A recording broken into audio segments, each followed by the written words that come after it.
Chapter 650. When the news spread online, the netizens were dumbfounded at first, and then, they couldn't help but burst into laughter. Xiangyi, you're indeed amazing. Spicy Tutu was even more proud of herself. Cooking is known as magical cuisine and exercising is known as magical dancing. What does it mean to export Chinese cuisine and Tai Chi culture? It means that Sister E is magical girl duck.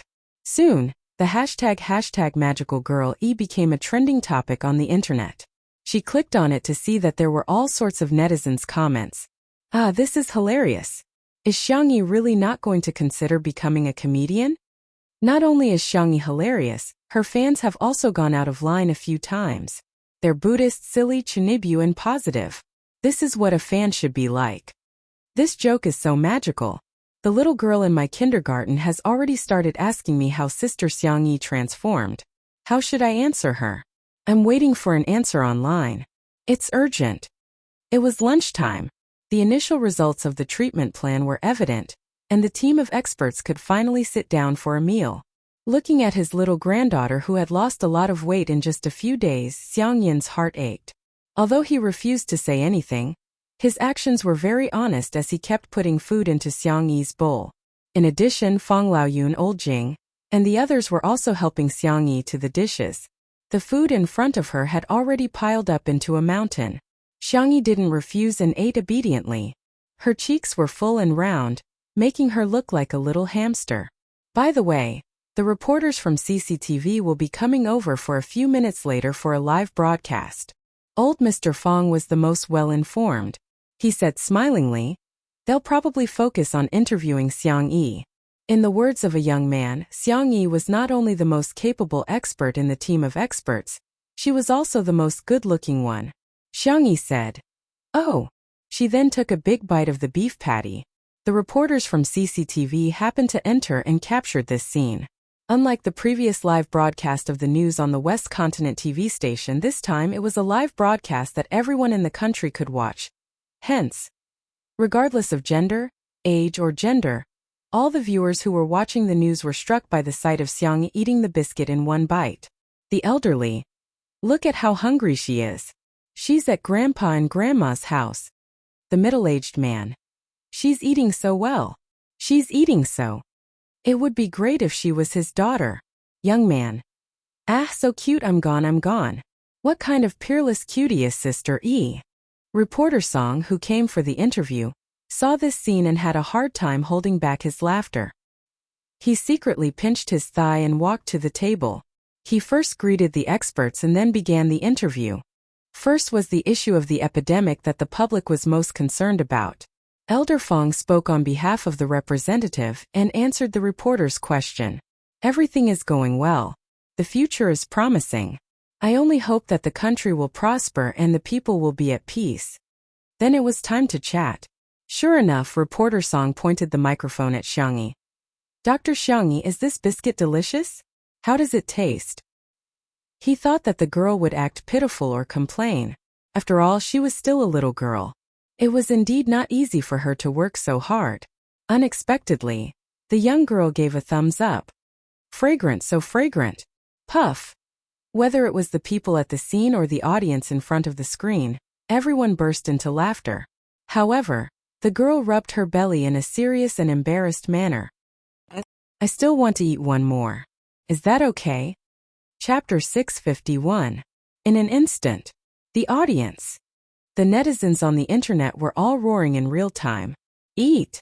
Let Sister E eat. One is not enough. Eat more. No, I can't take it anymore. Nurse, hurry up and add some blood to me. Damn it, where are the medics? Give me an injection of insulin.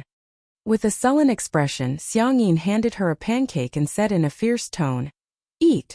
However, if one paid close attention, they would realize that the pancake he was holding was the largest one. Xiangyi's eyebrows curved as she happily ate the pancakes. Reporter Song was stunned for a moment before he burst into laughter. Her response was really wonderful. Firstly, the public was concerned about the food standards of the medical staff who were fighting on the front line. The fact that Xiangyi was eating so happily proved that the medical staff didn't suffer from any hardship in terms of food. Secondly, she didn't complain at all. but it made people feel sorry for her and all the medical staff. She was so happy eating such an ordinary and simple meal, which was more touching than deliberately stirring up emotions.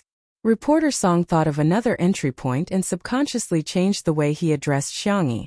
He asked in a gentle voice, "Sister E, I heard that you've been very busy recently and don't have time to contact your family and friends. Is there anything you'd like to say?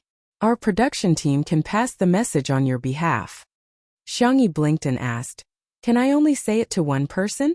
Reporter Song looked at the time of the live stream to see that there wasn't much time left. The TV station would probably cut off the live stream when it was time, but he could upload the video online. Hence, he said generously, "Anyone can do it." Hearing this, Xiangyi cleared her throat and looked at the screen. There seemed to be a faint moonlight in her clear and quiet eyes. "Big brother, no matter how busy you are at work, don't drink coffee on an empty stomach. Second brother, you have to do regular rehabilitation and maintenance for your hands. Third brother, when you can't come up with a draft, don't go looking for inspiration on the tree. It's very dangerous. Fourth brother, if you train for more than an hour, you have to look out of the window. Otherwise your eyes will hurt. Uncle, the peach trees and mulberries downstairs of your company should be ripe soon. Don't pick them secretly. It's not that they're poisonous, but they're decorative fruit trees. They taste awful. Third brother and I have already tasted them." The little girl was talking about trivial matters, but it was heartwarming and interesting. Surprisingly, the TV station did not cut off the live broadcast. On the contrary, he played this part in its entirety. Through the screen, Xiangyi's words struck a chord with countless people. In the past, everyone's understanding of doctors was more metaphysical.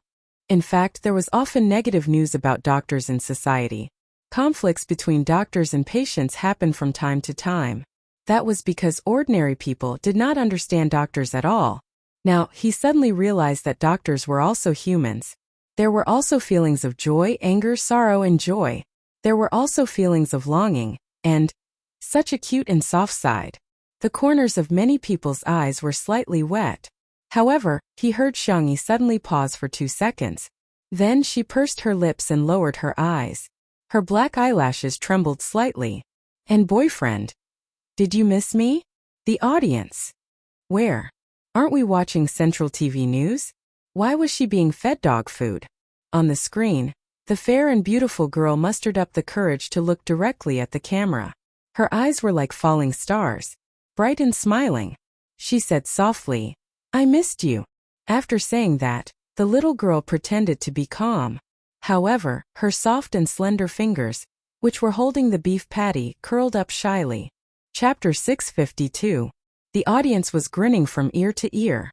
The fans of the untimely couple went crazy. The comments section was filled with the excited shouts of the couple's fans. "Ah, kill me to cheer up Shui and Sister E. It's too sweet, too sweet. How can it be so sweet? Shui, did you hear that? Sister E is saying that she misses you. I'm about to pass out. Is Xiangyi shy? Don't delay the biscuits, they won't taste good when they're cold. Don't worry, we'll tell Shui about it for you." At the same time, in the live stream of Two Under One Roof, today's guest was the domineering CEO of the Xiang Corporation, Feng Feng. The fans complained that Li Jinyu was too good at saving money, but soon they found out. The reason was that Xiang Feng was too hilarious. He climbed trees to fish, scratched his feet, and crossed his legs. It was so realistic. Besides, he was also a walking beeper, which happened to neutralize Shui's gentle and taciturn nature.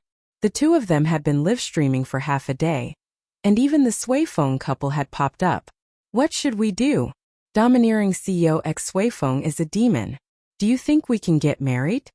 The untimely couple sneered and looked down on everything. The untimely couple is the official match. The official wife is here. The other couples are all concubines. The Sui Feng couple was indignant.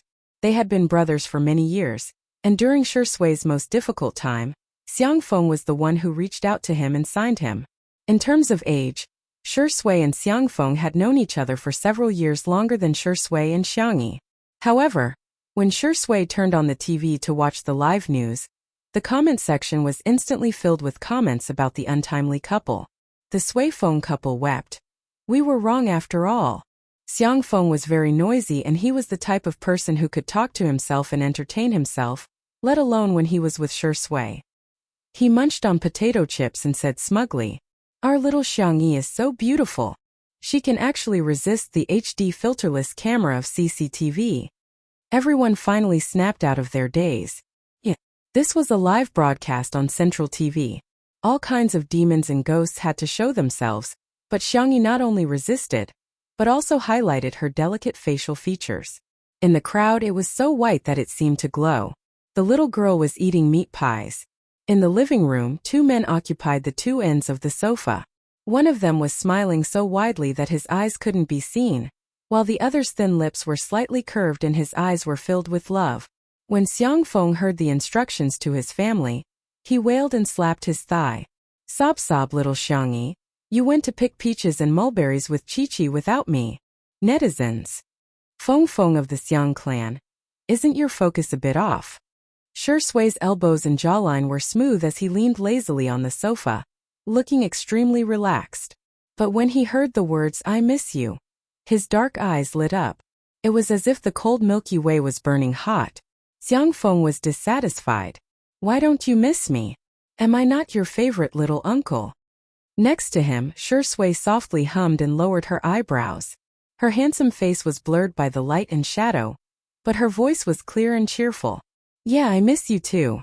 Xiang Feng seemed to have been cast with a mute spell as the beeper went silent at this moment. A moment later, he let out an earth-shattering roar. "How cruel! Are you guys trying to trick a dog to come here and kill it?" The live broadcast room suddenly became a scene of a large-scale carnival. "Ha ha ha ha ha, you're indeed a team of bullies. Sisters, it's a double arrow of love. If you get it, you've earned it. I announce that the two newlyweds are officially husband and wife. Play the music." Dang dang dang dang. Chapter 653. As for the Suifeng couple, they hugged each other and cried on the spot. "Sorry, we're not worthy. The official couple is the best." Reporter Song was indeed a famous reporter. He could still maintain a smile even after being fed dog food. The director's voice came through the earpiece. "Continue, we have 2 more minutes. The viewership ratings have gone through the roof." It wasn't just the viewership ratings. The online search index on the internet was also constantly increasing. The live broadcast website crashed because there were too many viewers in a short period of time. The production team deliberately made adjustments to get more time for the interview. Of course, the main focus was to interview Xiangyi. Not only was it positive, but it also naturally revealed kinship and love. Which news reporter wouldn't love it?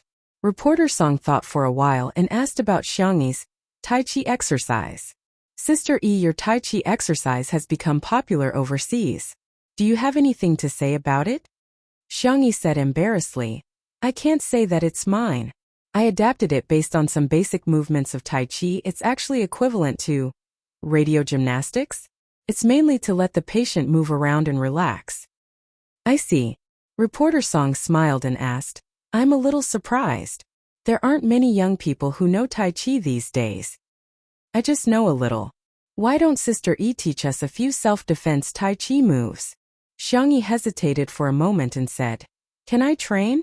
I have a simple version of Tai Chi exercise." "Sure." Reporter Song thought that Tai Chi was not practical enough, so he didn't make things difficult for Xiangyi. The girl got up and casually got into position. Her every move was very simple and elegant. It was a combination of softness and softness, combining softness and agility with toughness.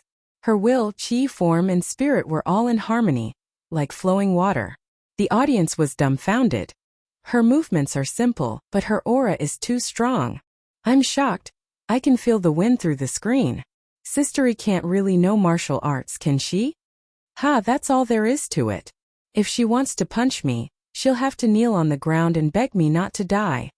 Even the experienced and knowledgeable reporter Song was stunned. He had seen the representatives of several Tai Chi sects in the country. They were all people who had devoted themselves to cultivation for decades. Only then did they have the inner strength that was described in martial arts novels. But Xiangyi was so young, and he could feel her inner strength. He was so far away that his hair was blown by the wind caused by Xiangyi's movements. Could it be that she didn't teach him self-defense techniques because don't need it? After Xiangyi demonstrated a few movements, the audience applauded. The experts present all wanted to clap their hands until they broke into pieces and kept praising her. Our little disciple is really awesome. Disciples' Tai Chi moves are comfortable and broad.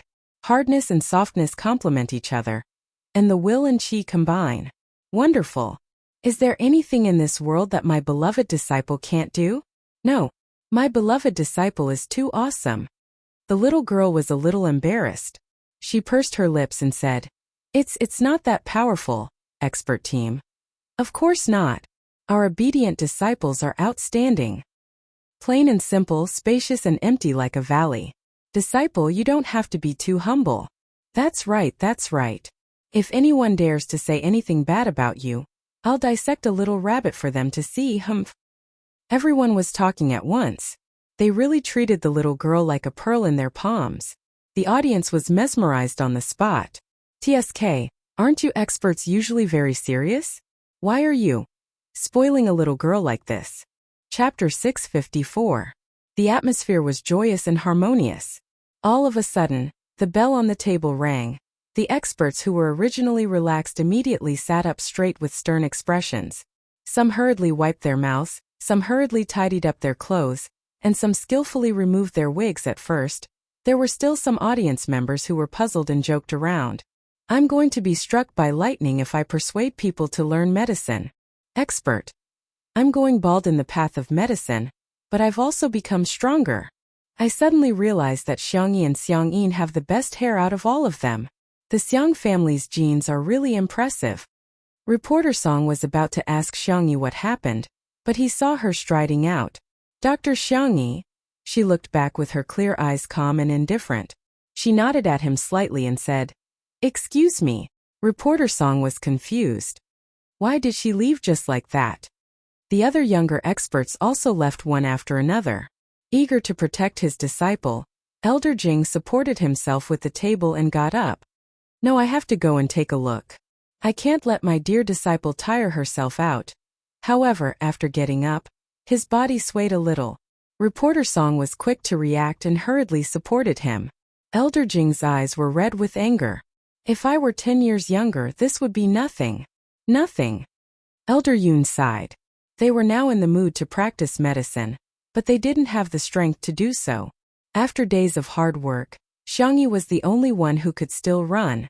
The old men were already exhausted. The respected Elder Fong explained. This bell means that there are patients in need of rescue. Reporter Song was suddenly enlightened. Oh, I see. Forget it, let's go and take a look too. Even if we can't do it ourselves, we can at least give them some advice. Elder Fong waved his hand and continued. We can't let the young people look down on us. Everyone supported each other and dragged their exhausted bodies, but their eyes were full of determination. Occasionally, the sound of experts arguing could be heard. Old man, can you do it or not? You're already panting after taking a few steps? Weren't you very agile when you were snatching the braised pork balls just now? If you ask me, you Western medicine doctors should learn how to maintain your health too. What's wrong with wearing a wig? It's better than some of you wearing dentures. Reporter Song's throat rolled as he looked at the group of exhausted but cheerful experts. His emotions were churning and indescribable. It was because of this group of people that the problem could be solved. Thank you all for your efforts. Reporter Song, who had always been eloquent, spoke dryly at this moment. He couldn't find the words to express his feelings. Our live broadcast today ends here. The live broadcast was interrupted, and the television began to broadcast other news. The audience in front of the screen remained silent for a long time. That scene was simply too shocking. Especially when Xiangyi took the lead and walked out. Her steps were so fast that it was as if she was walking on the wind. Her slender and thin figure carried far too much. No matter how cold-hearted a person was, he would feel from the bottom of his heart that, little girl, it really wasn't easy. On the internet, the spicy tutu girls were all crying. The moment our sister E rushed out without hesitation, it was so good to cry. Those who slander Sister E, listen up. She was not a vase fairy, nor was she a second-generation doctor. She was Dr. Xiangyi. She was an angel. Oh my God. I'm watching the live broadcast of CCTV and two under one roof at the same time. Sui's heart is aching. In the living room, Sui's long eyelashes drooped and he didn't move for a long time. However, if one took a closer look, they would realize that his hands, which were hanging on the sofa, were clenched into fists. He was using so much force that his knuckles were pale. Chapter 655. Even the beeping machine Xiangfeng was drooping his head in dejection. In fact, he knew very well that although Xiangyin supported his children and grandchildren to choose a career they were passionate about, he definitely wanted someone to inherit his medical skills. Unfortunately, he and Sangchen were really not interested in medical skills. Xiangyi was a meticulous person.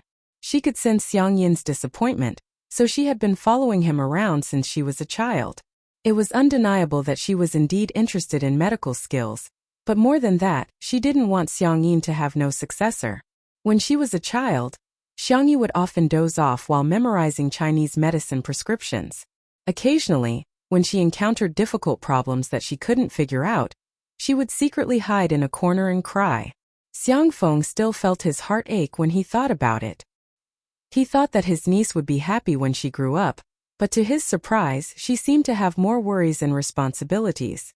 Xiangfeng sniffled and said sadly, "My little Xiangyi is working too hard. When you come back, I'll definitely buy you fried chicken, ice cream, and spicy strips." The netizens watching the live stream were appalled. What kind of dangerous statement is that? Mr. Xiang is in danger. Is he taking Sister E to eat garbage? How should I put it? Bullying is not without reason. Actually, Xiangyin may be a little silly, but he's really nice to Sister E. He just wants to make Sister E happy. I feel like crying again. Xiangfeng turned his head and said with tears in his eyes, Sui, cry if you want to, you don't have to hold it in. Come, lean on Daddy's shoulder." Sui raised her eyebrows in confusion. Xiangfeng said, "I'll call you Sui and you can call me Daddy. We'll talk about our own things." Sui responded with a smile. "Why don't I beat you up and you get beaten up by me? Isn't that fair?" Xiangfeng was dumbfounded. Seeing that Sui had begun to roll up her sleeves, Xiangfeng began to run for his life. "Help little Xiangyi, come back and save me." Sui chased after him unhurriedly. "I'll keep you alive. Sister E can be saved anyway." Xiangfeng. The dignified and domineering CEO actually ran so fast that his slippers fell off. For a moment, the audience gasped in amazement. "My eyes are moist and I'm holding back my tears." Smile. What was even more amusing was that as Xiangfeng ran, he picked a big tree and climbed up it. His movements were so skillful that those who heard it would shed tears, and those who heard it would be heartbroken. Just how much experience did he have in taking a beating?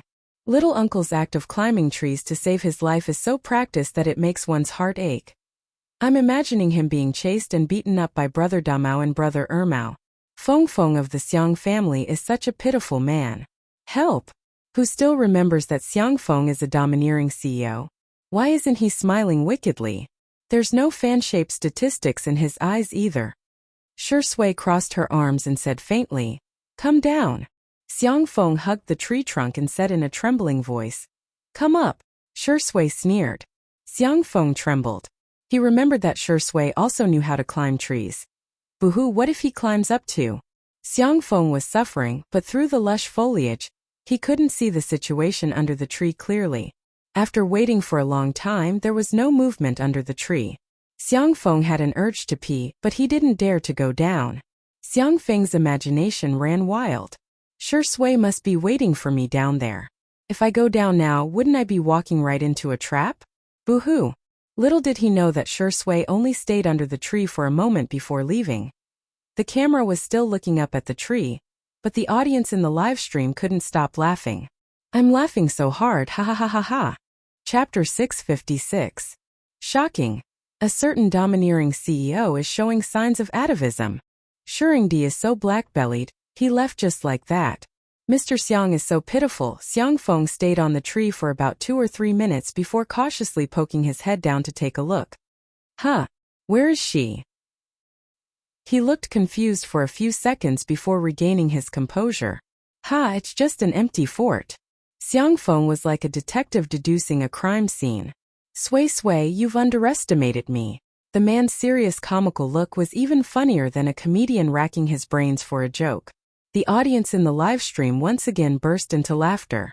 Help someone save me, I'm dying of laughter. Xiang Feng, a perfect man who's funny. Mr. Xiang. Shuringdi really just left. He just left. Under everyone's gazes, Xiang Feng laughed wildly with his hands on his hips and sat down on the tree trunk, looking like he was going to stay on the tree until the end of time. About 10 minutes later, Li Jinyu couldn't hold back his laughter and said, Mr. Xiang, Sure Sui has really left. Left? Xiang Feng crossed his arms and looked down at Li Jinyu with a domineering gaze. Do you think I'll believe you? You're such a naive, stupid, and ridiculous man. Li Jinyu. Keep scolding me. This scene also became one of the classic and famous scenes of Two Under One Roof, which was later rewatched by countless loyal fans. It was also one of the funniest clips of variety shows. Xiang Feng sat on the tree for a whole hour. The production crew found a ladder and went up to persuade him one by one. It took a lot of effort for them to persuade Xiang Feng to come down. 1 second, 2 seconds. After waiting for a full 10 seconds, Xiang Feng still didn't see Sure Sui come out to beat him up. He was stunned on the spot. She really left? At the same time on Weibo, an unknown director released a clip of behind-the-scenes footage. It was a short promotional film about the fight against the plague. The film started with the family affairs of small characters and was shot in an extremely natural manner. It wasn't the kind that made people cry, but rather, it subtly touched the audience's heart. From beginning to end, the people who appeared were all unknown actors, extras, and members of the public. Even the director himself went up to make a cameo appearance. The only exception was Sure Sui. He played the role of a university teacher who taught online classes through the internet. He was wearing a cotton plaid shirt, and his glasses had been replaced with the most ordinary black-rimmed glasses, but it was still difficult to conceal his clean and handsome temperament. His slender and flawless fingers tapped the table twice, and his voice was gentle. Hello, students. Please turn to page 79 of College Physics. In the behind-the-scenes footage, the young best actor had obviously used his original voice. His understanding of the lines was impeccable. Even though the scene was a little noisy, the man's pronunciation was still clearly heard by everyone. Hey! The Sure Sui sisters were thrilled to see this behind-the-scenes video. Physics teacher, I can do it. Oh my god, our best actor has finally made it. Karma. Yes. There's no trace of her acting skills at all, she's so immersive. This video actually climbed to the top of the search list without any publicity. Zhua Yi, who saw this trending topic, gripped his phone tightly. Eating well for all 3 meals was going downhill. He heard that Muyao TV was already preparing to give up this show and replace it with a new variety show. Now, his and Zhang Yuner's reputation had been ruined, but why was Sure Sui living so smoothly? Zhua Yi was so jealous that his eyes turned red. He switched to another account and found a blogger to expose. Chapter 657. In the rented apartment. Peeler was playing games while shaking his legs. Ever since he started operating Weibo accounts such as Online Celebrity Peeler and Melon in the Field, he had earned quite a lot of money, but he squandered it all away. He either used it for online gambling or for top-up games. When he ran out of money, he would continue to post posts to slander celebrities and internet celebrities and make money off of them. However, after Peeler was mocked by the netizens a few days ago for defaming Xiangyi, he was worried that Xiangyi would retaliate. Hence, he had been keeping a low profile for a few days and only posted some trivial posts on Weibo. After playing games, he lit a cigarette and scrolled through the trending searches on Weibo to find material for today's post. A private message from a friend popped up in the lower right corner of his screen. Peeler opened it and found that it was a new piece of news from a netizen named Extraordinary Joie. It was not the first time that this netizen had exposed him, and each time it was particularly explosive. Peeler had successfully gained popularity several times by relying on the netizen's posts. As soon as he saw his new post, Peeler's eyes lit up. His face was sallow and haggard because he had stayed up late. Half an hour later, Peeler's fans realized that he had updated his post. Online Celebrity Peeler v. I received news from a netizen that a certain best actor is suspected of being involved in illegal activities for receiving sky-high remuneration. Aren't the relevant departments going to investigate? Why should we pay our taxes so painstakingly while some people can evade them? The topic of paying taxes would make the headlines from time to time. The fact that celebrities paid taxes was the focus of countless people's attention. Upon seeing this Weibo post, all the netizens in the comments section began to imagine that the capital was online. Could it be that best actor I'm thinking of? The one on the trending searches? That's strange. His girlfriend is fair, rich, and beautiful, and he's from a wealthy family. That's unlikely. You probably don't know this, but SS family had an accident. When he was 17 years old, his family's company was not well managed and he owed a large sum of money. He debuted to make money. Don't use abbreviations. I'm dying of curiosity. Is this a Shui? Super soft. The Shui sisters immediately appeared to criticize him. Don't believe rumors, don't spread rumors, don't create rumors. Everyone, please pay more attention to Shui's career. She is the triple gold best actor Sui, Kanglan TV Emperor Sui, 10 billion box office Sui, fashion darling Sui. Since the establishment of Time Studio, it has been paying taxes legally. Shui herself has also supported public welfare projects many times. She has donated to poor mountainous areas, out-of-school children, deaf and mute schools, psychological institutions, and so on. Please don't disappoint those who truly do charity. However, Skinner smelled the scent of big gossip. He switched to another account and reposted the Weibo post he had posted, playing different roles. Shuringdi would never do something like that. Trust him unconditionally. My whole family is shocked. SS actually paid sky-high fees and evaded taxes? Let's talk about the conspiracy theory. Could the 50 million donation to the West Continent also be to launder money? It's scary when you think about it. After a few accounts reposted it, the popularity of this Weibo post rose rapidly. Skinner was happily looking at the number of views on his website that was rapidly increasing. He was thinking that he could earn a lot of money today. Suddenly, a prompt box popped up on the screen. Frowny face, your account has been banned. Skinner : At the same time, the director of the anti-epidemic short film said, "Thank you Shui, for acting in my short film for free. I'm deeply touched and would like to express my deep gratitude." Chapter 658. TSK. The netizens who had been standing on the moral and legal high ground to judge Shui were shocked. This turn of events was too unexpected. After all, an A-list celebrity's salary and appearance fees would start at least 1 million yuan for a short film. It turned out that it wasn't a sky-high salary, it was a zero-pay deal? Is this for real? Why am I so doubtful? How can there be an artist in the entertainment industry who doesn't earn money? Are you sure it's not a fake contract? On the surface it's a zero-pay deal, but on the other hand it's a sky-high price? The director replied to the comment about the fake contract. Please don't judge others based on preconceived notions.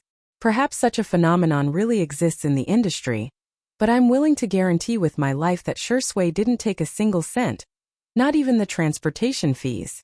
All the actors in the crew can testify. More and more people came forward. There were actors who had filmed the short film with him, as well as the scriptwriter and post-production staff. Even the takeaway boss who delivered the lunchboxes was full of praise for Shui. This young man is really handsome. He's polite too. The weather was bad after I delivered the takeaway, and it was about to rain. He even gave me an umbrella. The public opinion shifted from one side to the other. However, this time it was positive public opinion. There were also people in the industry who revealed that not only did Shui get zero pay this time, but all the public welfare projects that he had participated in previously had all been for zero pay. Not only that, the director who had given him a chance at the beginning of his debut also charged him a discount when he acted in the director's work after he became popular. When his friend asked him to save the scene, he did it without hesitation. Only then did the netizens realize that Shui seemed to not only be good at acting, but he also had a good character. Everyone was relishing in the gossip, and some people even gossiped that the city Shui was filming in today was quite close to Shizhou. But they were soon mocked by the netizens. What kind of joke was this? Would Sure Sui go to see Xiangyi if it was close to the city? Would the almighty Sure Sui be so lovey-dovey? At this moment, in the nanny van, Sure Sui's long legs were crossed, and his slender fingers were knitting something. The tablet was casually placed to the side, and on the screen was Si Chuanbai's expressionless face. He went straight to the point. I've already dealt with the blogger who spread rumors about you on Weibo today. He's the only one with the internet celebrity skinning accounts. Sure Sui replied calmly. Yes.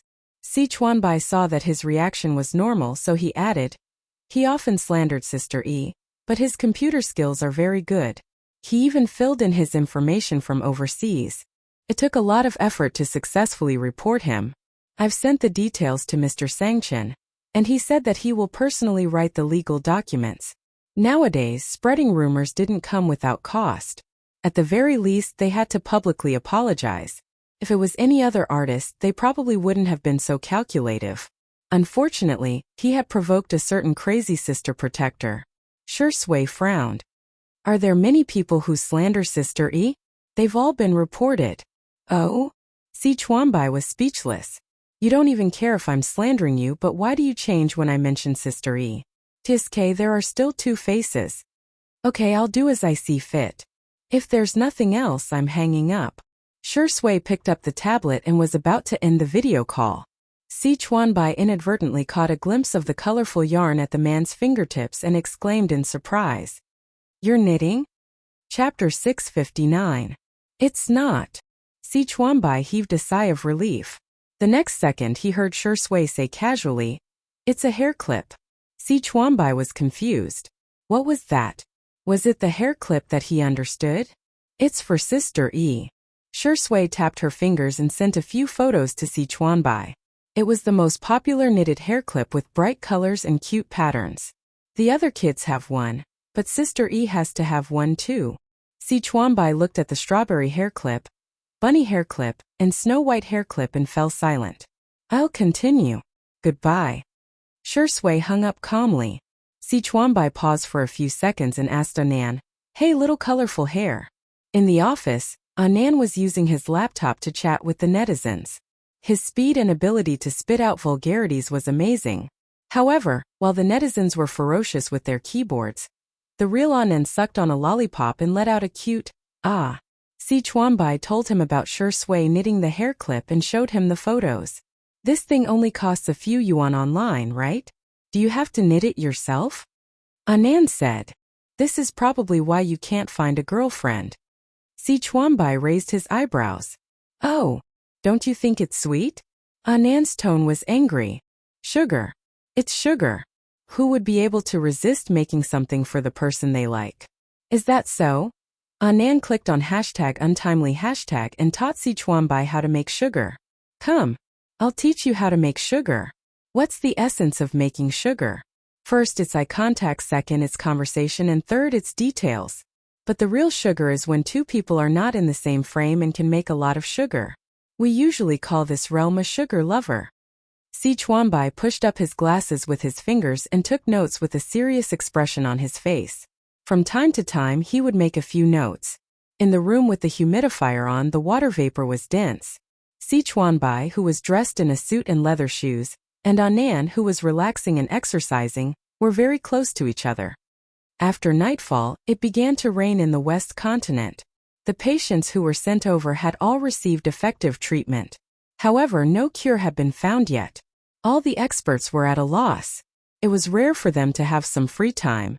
Sleep had become a luxury that made every second count. Most people went to rest. However, Xiangyi didn't rest. Instead, she sat by the window of the resting room and flipped through the electronic files of the ancient medical book with a focused expression. The electronic file was a photocopy of the picture. There were no punctuation marks and it was still in traditional Chinese. Most people would find it difficult to even break out a sentence, but Xiangyi did not have any reading difficulties at all. She browsed through it at an extremely fast speed. Suddenly, her fingertips paused and she read it carefully a few more times. Her round eyes became brighter and brighter. Found it. The girl hurriedly took a screenshot and sent it to the newly created group of experts. She also summarized her reading notes and sent them out. Suddenly, The long-awaited system notification sounded in his mind. Host, the male lead is downstairs. Xiangyi was stunned for 2 seconds. Then she pulled open the curtains and looked at a thin and tall figure through the pitter-patter of rain and the dark and silent night. Thump, thump. Her heartbeat suddenly quickened. Xiangyi was so helpless that her fingertips curled up. Buzz, buzz, buzz. Her phone vibrated. She glanced sideways and saw the name on the screen. AAA boyfriend Red Heart. Chapter 660. The video call was connected. After a moment of darkness, Shi Sui's face appeared on the screen. Xiangyi blinked, not knowing what to do. She waved her hand clumsily and said, "Hi." Shi Sui's surroundings were dim. He stood under the street lamp, wearing a dark black sweater, which made his skin look cold and pale. The dim yellow light cast a gentle and clear silhouette on his entire person. Shi Sui said gently, "Hello." Xiangyi said, "Hello?" Shi Sui's eyebrows arched deeper. "Did our sister eat well?" Xiangyi felt a little guilty, but she still said, "Yes, yes." "What did you have for dinner?" Xiangyi couldn't answer. She mumbled, "Oh," and tried to muddle through with her cuteness. I ate a lot at noon. The beef patties are very fragrant. I'll cook them for you when I get back." Shi Sui sighed, but he didn't expose her. He just responded softly. "Aren't you cold?" The man asked in a low voice. "Be careful not to catch a cold." The girl on the screen was only wearing a milky white short-sleeved shirt. It was a loose-fitting version, probably for ease of movement. However, in this rainy summer night, she looked cold and slender. Xiangyi immediately jumped onto the single bed and wrapped the small blanket tightly. "I won't be cold like this," Shi Sui said. "Sister E is so good." Xiangyi shook her little legs. She was praised. Xiangyi was a little nervous at first, but because of Shi Sui's silent comfort, she gradually calmed down. She chatted with Shi Sui for a while. It was obviously nonsense, but inexplicably, she felt very warm and happy. "Don't you think we're like an old married couple?" Xiangyi played with the small blanket. It seemed that her parents' interactions when she was young were also like this. She didn't know which word pleased Shi Sui, but the man's dark eyes were filled with a smile. He said softly, "Yes." Xiangyi suddenly reacted.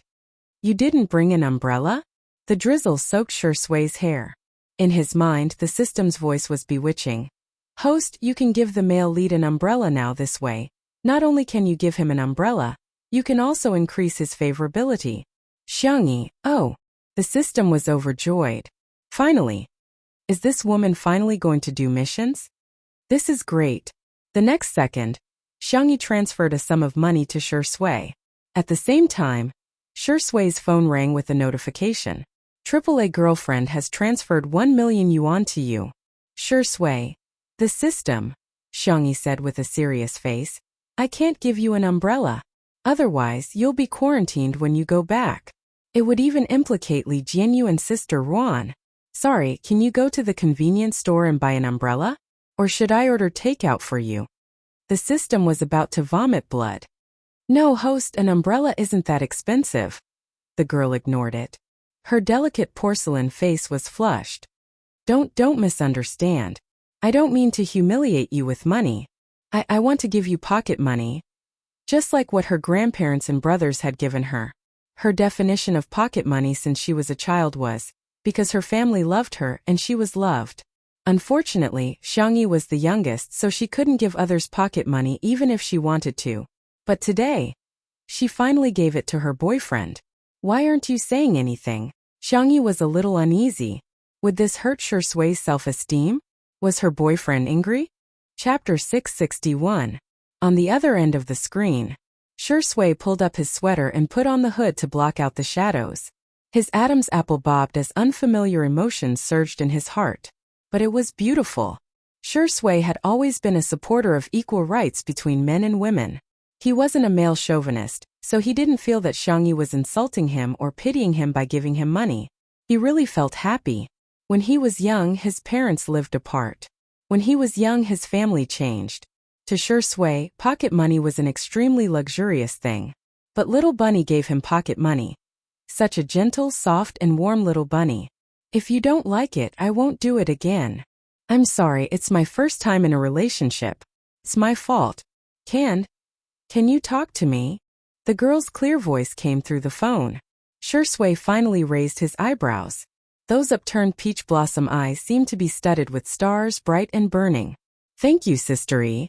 I'm very happy. Really? Xiangyi breathed a sigh of relief. That's good, that's good. Shui took out a few hair clips from his pocket. After all, it was his first time knitting, so the finished product was a little rough. He touched his nose embarrassedly. Do you like them? The man's joints were slender and well-defined, which contrasted with the hair clips. They're so cute. Did you buy them for me? Yes. The next second, Xiangyi's phone vibrated. It was a message from Nan. Nan is also eating candy today. Sister E. Mr. C and I were in the middle of supper when he told me that Shuringdi had personally knitted a hair clip for you. Oh, it's too sweet, too sweet. My devil's spicy hot and sour noodles have become sweet and spicy. Ah, those hair clips were knitted for her by Shui? The little deer in her heart seemed to be able to talk and kept pounding non-stop. Xiangyi blinked. Boyfriend, did you knit these for me? Shui noticed her action of replying to the message and joked. It seems that I've been betrayed by my teammate. As long as Si Chuanbai knew something, Nan would definitely know. Xiangyi corrected him softly. Of course not. Xiangyi was very embarrassed, but she also wanted to express her feelings to Shui. She pulled the small blanket to cover most of her face and said in a low voice, I really like the hairpin you knitted for me. I also really like you. Ah, I can't take it anymore. The little girl's face quickly turned as red as a tomato, and she covered her entire face. Shui's eyes were deep and serene as she stared at the soft light through the curtain of rain. There were countless thoughts of not wanting to be a human in his heart, but he killed them all. I'll continue knitting. I hope Sistery can like me a little more.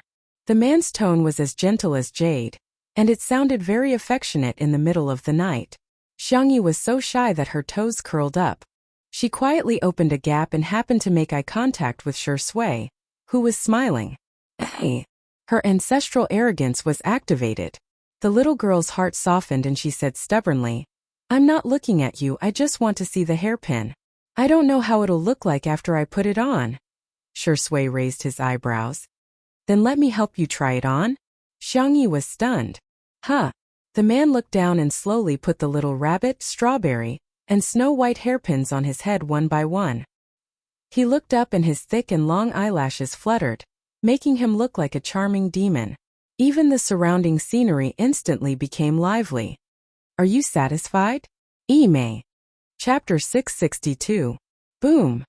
Xiangyi's mind went blank as if fireworks had exploded in her head. Through the cold electronic equipment, Shui's thin lips curled up and her face instantly heated up. Cough, cough, cough. A few seconds later, Xiangyi broke out into an earth-shattering coughing fit. She finally calmed down. It's okay. Shui looked disappointed. Sister E, do you think the hair clip is ugly? Or do you think I'm ugly? It was said that little puppies were the most irresistible when they acted coquettishly. But who would have thought that when a mature, steady, gentle and handsome man acted coquettishly, it was even more irresistible? No, the hair clip is cute. And so are you. I didn't mean that. No, that's what I meant. You're really cute. Sub. I'm sorry. Xiangyi was incoherent. She was no longer as calm as she usually was. She even apologized to Shui. Shui raised his hand to touch the hair clip. Its outline was blurred by the light, but it was very gentle. I don't like it when others praise me for being cute. But Sister E praised me for being cute. He sighed helplessly and dotingly. What should I do? I'm very happy. Everything related to her in this world was so beautiful. Hearing the man's whispers that sounded like sweet nothings, Xiangyi's little legs fluttered even more violently. She lay on the bed, leaned her phone against the pillow, rubbed her hot face and then looked at Shui. She made a heart sign. Shui was slightly stunned. Just as he was about to respond, he heard a beep sound. The video call had been hung up by a shy little bunny. Immediately after, the little girl sent 2 messages. Frowny face, it's very late. Go back quickly. Remember to buy an umbrella. The top of the screen was still typing. Shui licked his lips and continued to wait. However, the little girl on the other end of the screen edited and deleted many times. Finally, she blushed and sent a few cute emoticons. Frowny face, I miss you. Old die is full of you. JP, I'm the best friend in the world with you. JP, I like you. JP. The last picture was of a little rabbit holding its heart. Below it were two big words, frowny face chur. In the rainy summer night, the man stroked the screen with his slender fingers for a long time before leaving. 10 days later, early in the morning news broke out with exciting news. A treatment plan for this epidemic had been developed. All of a sudden, everyone was sharing this joy on all the major social media platforms. But inexplicably, a lot of doubtful comments appeared on the internet. How can it be so fast? The vaccine research still needs a few more months. Can it be cured just like that? I'm not suspecting the officials. I'm suspecting that some doctors are faking it for the sake of their own reputation. Healing? I'm dying of laughter. As far as I know, all the patients currently rely on strengthening the body's immune system to heal themselves. This so-called treatment plan can't be bragging about only having a little effect, right? Who knows if it'll work or not? Perhaps there would be no effect at all. Similar epidemics had happened in other countries before. Their medical standards were top-notch, but it took them several years to come up with a treatment plan. Since when can our medical standards be compared to those of other countries? At the same time, the morning news showed the list of people who had proposed a treatment plan. Xiangyi's name was at the top. Chapter 663. The netizens who saw the news were dumbfounded. According to normal logic, being ranked first meant that she had made the greatest contribution. There are so many highly respected medical bigwigs standing aside, and yet a young girl is ranked first? Does that make sense? Many netizens' comments were soon filled with arrogance and prejudice, as they began to criticize. These experts have no bottom line. They may take in disciples, but how can they mess around with the rankings? I have a bold guess that Xiangyi's grandfather colluded with those experts to pave the way for his granddaughter's future. TSK, it might not be so disgusting if they did it slowly, but it's so direct. It's like a sugar daddy in the entertainment industry trying to groom a female artist. What's the difference between this and academic fraud? It's not her own thesis but under her own name. She didn't contribute at all, and yet she's still the author. How disgusting. Be careful, the higher you stand, the harder you fall. After all, it's lonely at the top. If you misbehave, you'll fail sooner or later. The voices of doubt were all over the place. Even the passers-by who had a good impression of Xiangyi were shaken. After all, the good doctors they met in life were all older. How many young doctors were reliable? What more a young female doctor? Besides, she was only in her early 20s. Although she could be a genius, how many geniuses were there in this world? Habits were a powerful force that was even harder to change once they formed a mindset. More and more people participated in the discussion, and various small articles and short videos emerged one after another.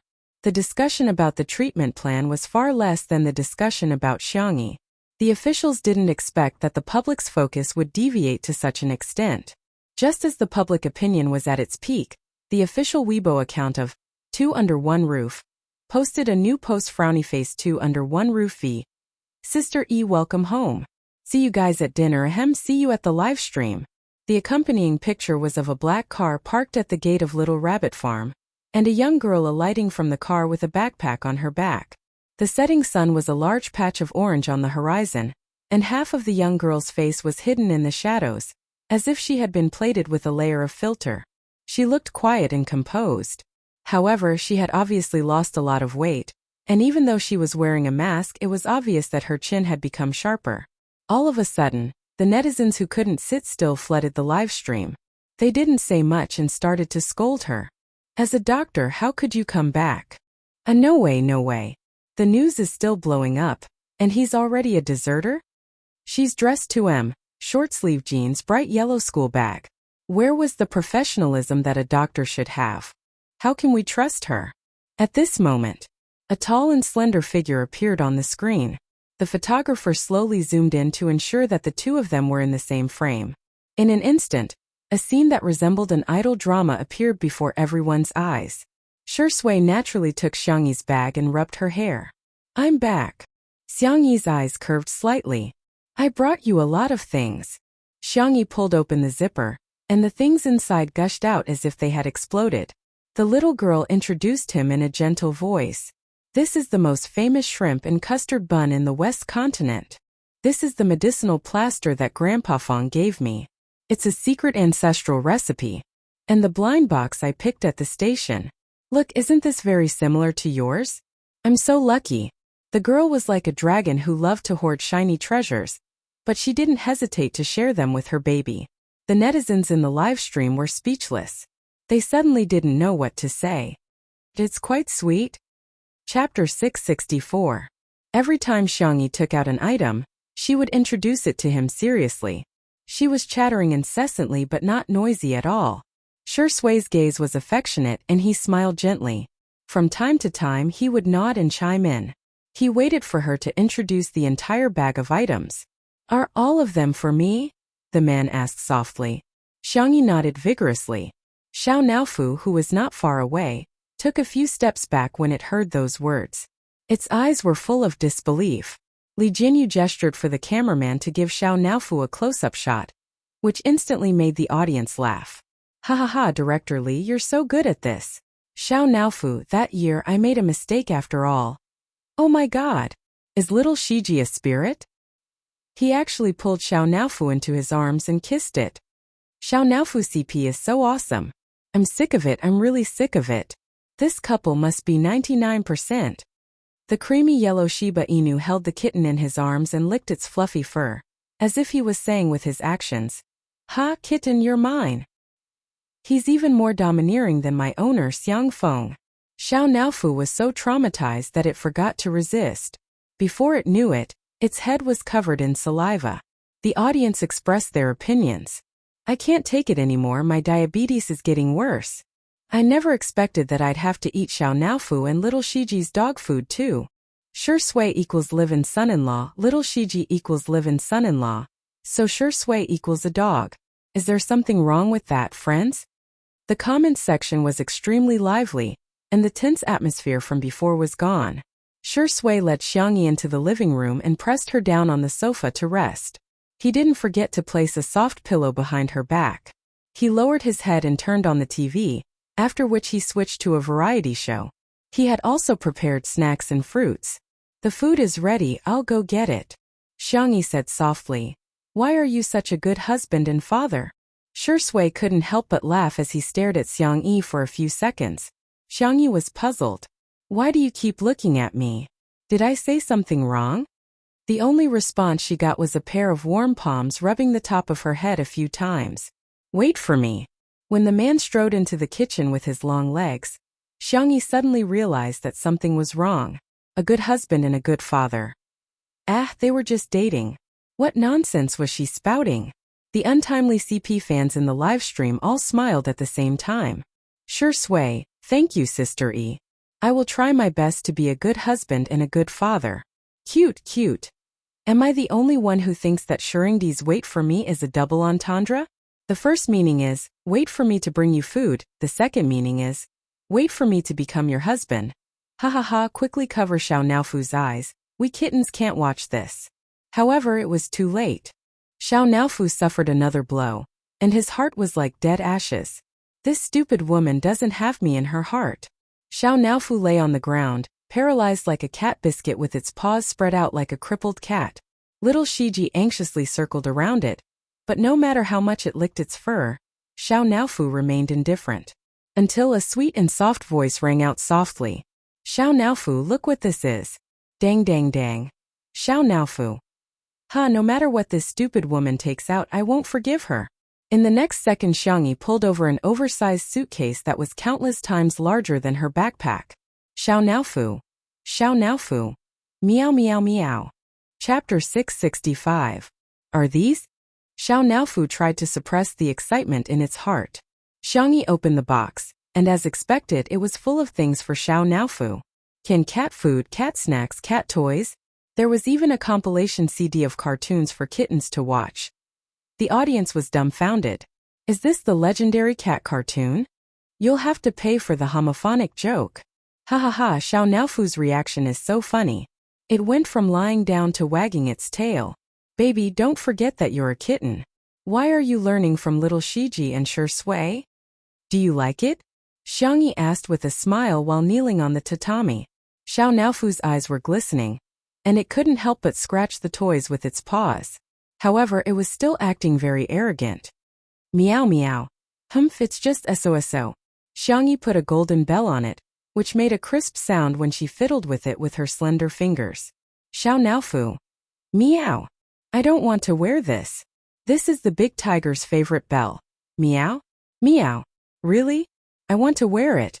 Shui came out with some food on a wooden tray, only to see that Lin Yiqian was coaxing the kitten. The corners of his lips curled into a smile. This is for our little Shiji. Xiangyi took out another red bell and put it on little Shiji's neck. Little Shiji nudged Xiao Naofu merrily. Woof! Xiao Naofu had a look of disdain. This silly dog is so annoying. Okay, now you guys are pretending to be brothers.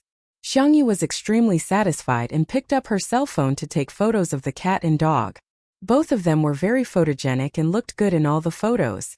Xiao Naofu couldn't be bothered to pose and was cold and arrogant throughout. Little Shiji, on the other hand, was kissing, hugging, and licking it. It was a real bootlicker. The comments in the live stream. I'm willing to exchange 5 kilograms of fat for Xiao Naofu's soul. What do you mean by pretending to be brothers? They're obviously a couple. I'm so jealous. Even kittens get kisses. I'm already in my 20s, but I'm still dating my mother.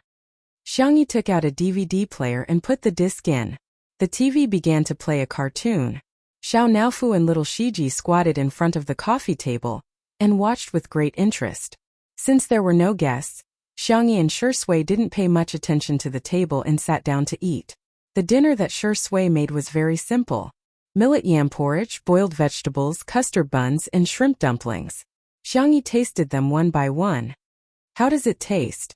Shui looked calm, but she was actually a little nervous. Xiangyi looked at him seriously and gave him 2 thumbs up. Excellent. Our Shui is the god of cooking, the genius of cooking, and the king of home-cooked dishes. There was no one who didn't love bootlicking. There was no one who didn't love the flattery of the person they liked. Shui lowered her long eyelashes to hide the look in her eyes, but she couldn't hide the smile at the corner of her mouth.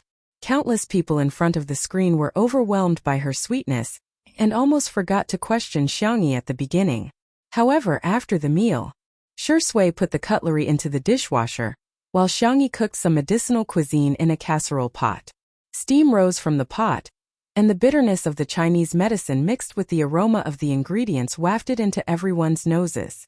Li Jinyu sniffed and asked curiously, Sister E, what are you cooking? A medicinal cuisine to prevent viruses. Xiangyi looked at the camera and asked, Do you guys want it? I can post it on Weibo. As soon as he said this, he stirred up 1,000 waves. Chapter 666. The comments in the live stream were quickly polarized. So amazing. Yes, yes, yes. What kind of god is Sister E? How can she do this? Haha. Even foreign experts said that they were at a loss after seeing the results of the experiment. The development of a vaccine is still a long way off. How can you have the cheek to say that it can prevent viruses? Let me tell you a joke. There is a foreign doctor who uses cow urine to cure all diseases. Let me tell you another joke. There is a Chinese doctor who claims that he can prevent viruses by boiling soup. It's just a small conspiracy theory. Don't tell me she's colluding with a Chinese herbal medicine company to make a profit. The conflicting viewpoints instantly clashed. There were those who supported Xiangyi and those who criticized Xiangyi. Neither side was willing to give in to the other. All of a sudden, the comments section was filled with a foul atmosphere that was unbearable to look at. Xiangyi seemed to have expected such an outcome. She said calmly, Or everyone, just treat this medicinal cuisine as a simple supplement. I've made some adjustments and it tastes okay. The girl's slender and soft fingers tapped gently, and she posted the medicinal cuisine recipe that she had sorted out on Weibo. There were detailed instructions on how to choose the ingredients, choose the pots, add the herbs in the order, the time and state of the boiling process, and so on. Everything was perfect. Some people followed the recipe, some scoffed, some mocked, and some even posted the recipe on foreign social media platforms in order to gain popularity. The title was very eye-catching. Oh my god. This is a stupid treatment method from the East. That person exaggerated the name of Chinese medicine and completely misinterpreted the meaning of Xiangyi's recipe. It was as if the translation of husband and wife lung slice was slicing the lungs of the husband and wife. The foreigners who didn't know the truth were confused when they saw the prescription. Oh my God! This is so backward. This isn't treating a disease, it's killing people. Unbelievable. Is China still a primitive society? How can they still believe that boiling water with grass and twigs can cure diseases? Why don't they believe in science? Don't they believe in Western medicine?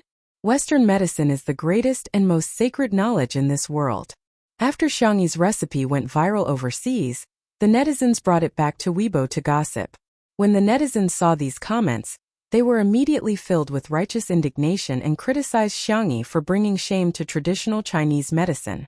Some even criticized Xiangyi for tarnishing the reputation of Hua Nation's medical community. The years of hard work of countless seniors in our country's medical field have all been destroyed. Medicinal cuisine to prevent viruses? That's absurd. What a joke. It wasn't traditional Chinese medicine that was misleading people, but Xiangyi. It wasn't traditional Chinese medicine that was misleading people, but Xiangyi. In the past, we were mocked as the sick men of East Asia. Now, are we going to be mocked for being backward in medicine? Xiangyi, oh Xiangyi, haven't you made enough money in the entertainment industry? Why do you still want to taint the pure land of the medical world? Being a doctor is a profession that saves lives and heals the injured, not a tool for you to chase after false fame. Xiangyi, who was originally on the hot search list, was instantly drawn into the whirlpool of public opinion. And not only was she unaffected, but she was still asleep on the sofa. She was sleeping soundly and her breathing was shallow and even. Xiao Naofu, who had always been mischievous, sensed her fatigue and obediently laid beside her. It curled its little tail around her finger and soon began snoring.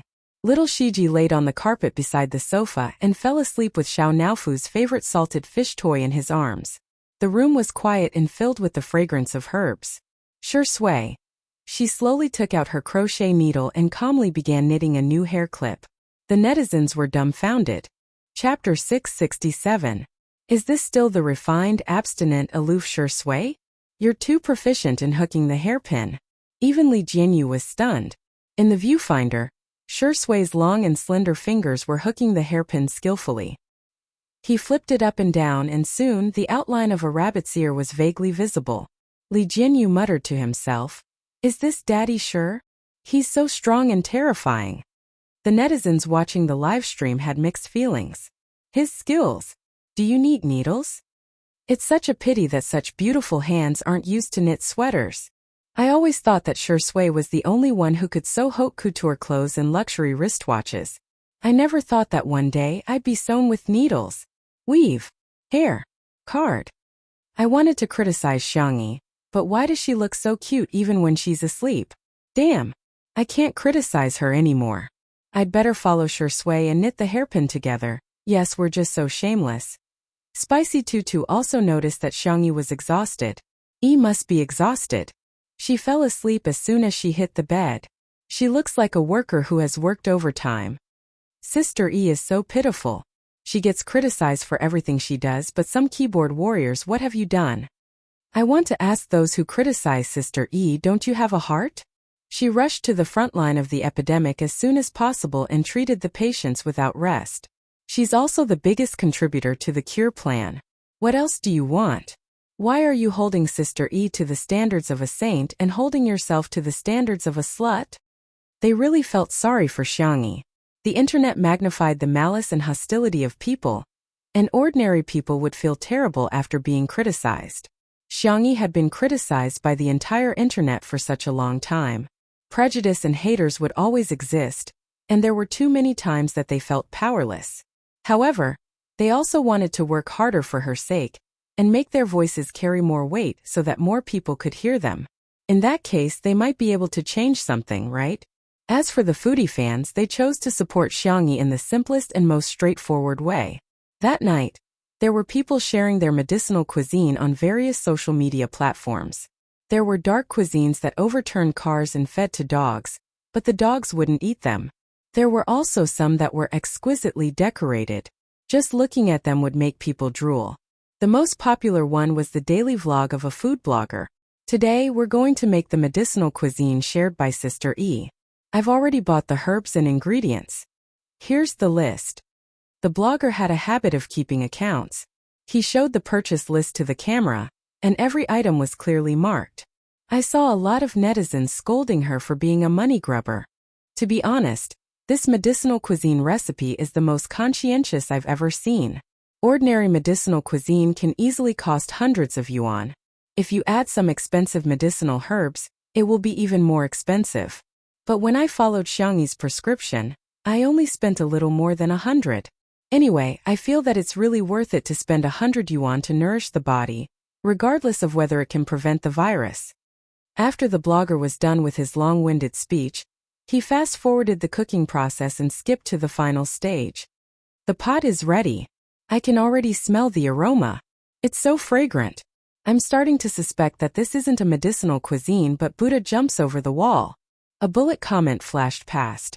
How much did the blogger charge Xiangyi for a medicinal cuisine recipe? She's bragging to the heavens.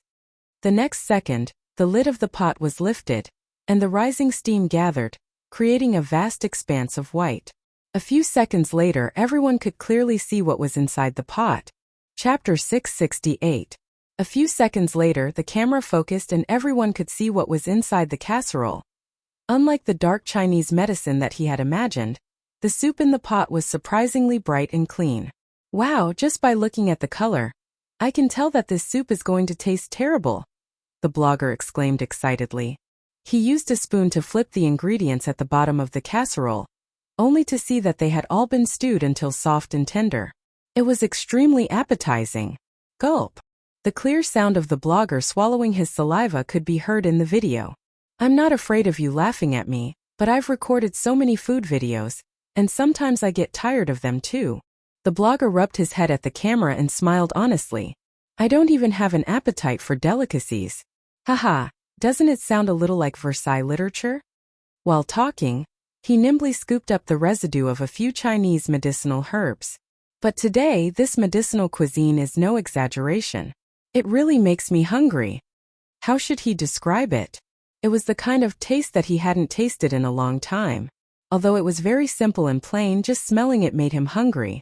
He wanted to pick up the bowl and chopsticks and finish 2 bowls of rice. Real-time pop-up comments. That's a little exaggerated. Keep acting, keep acting.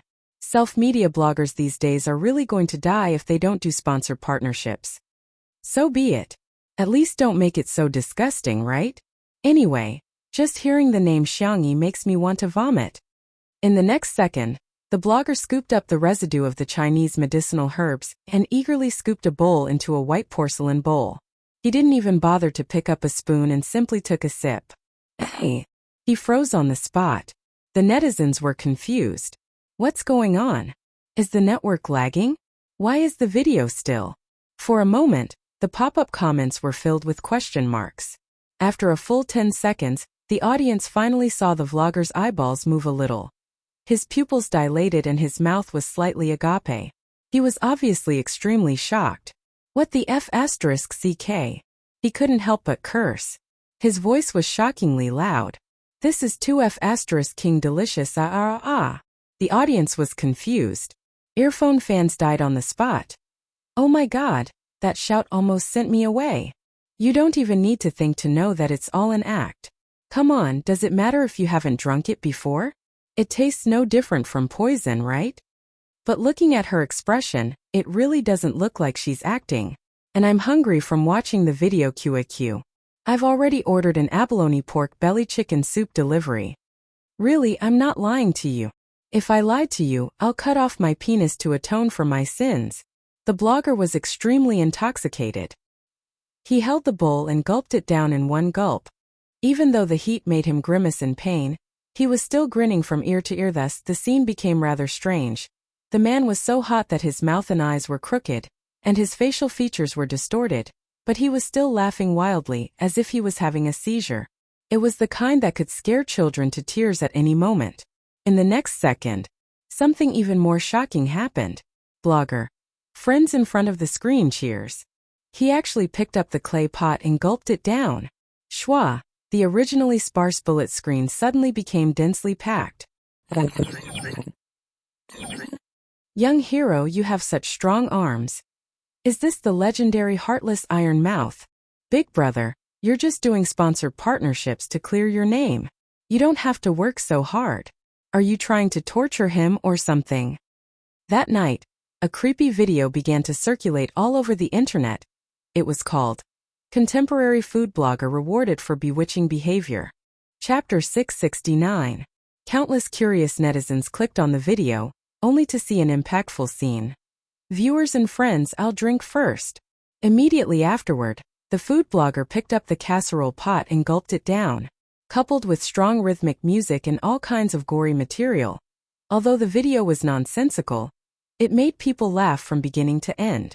While the netizens were laughing, they didn't forget to like, forward, and share it.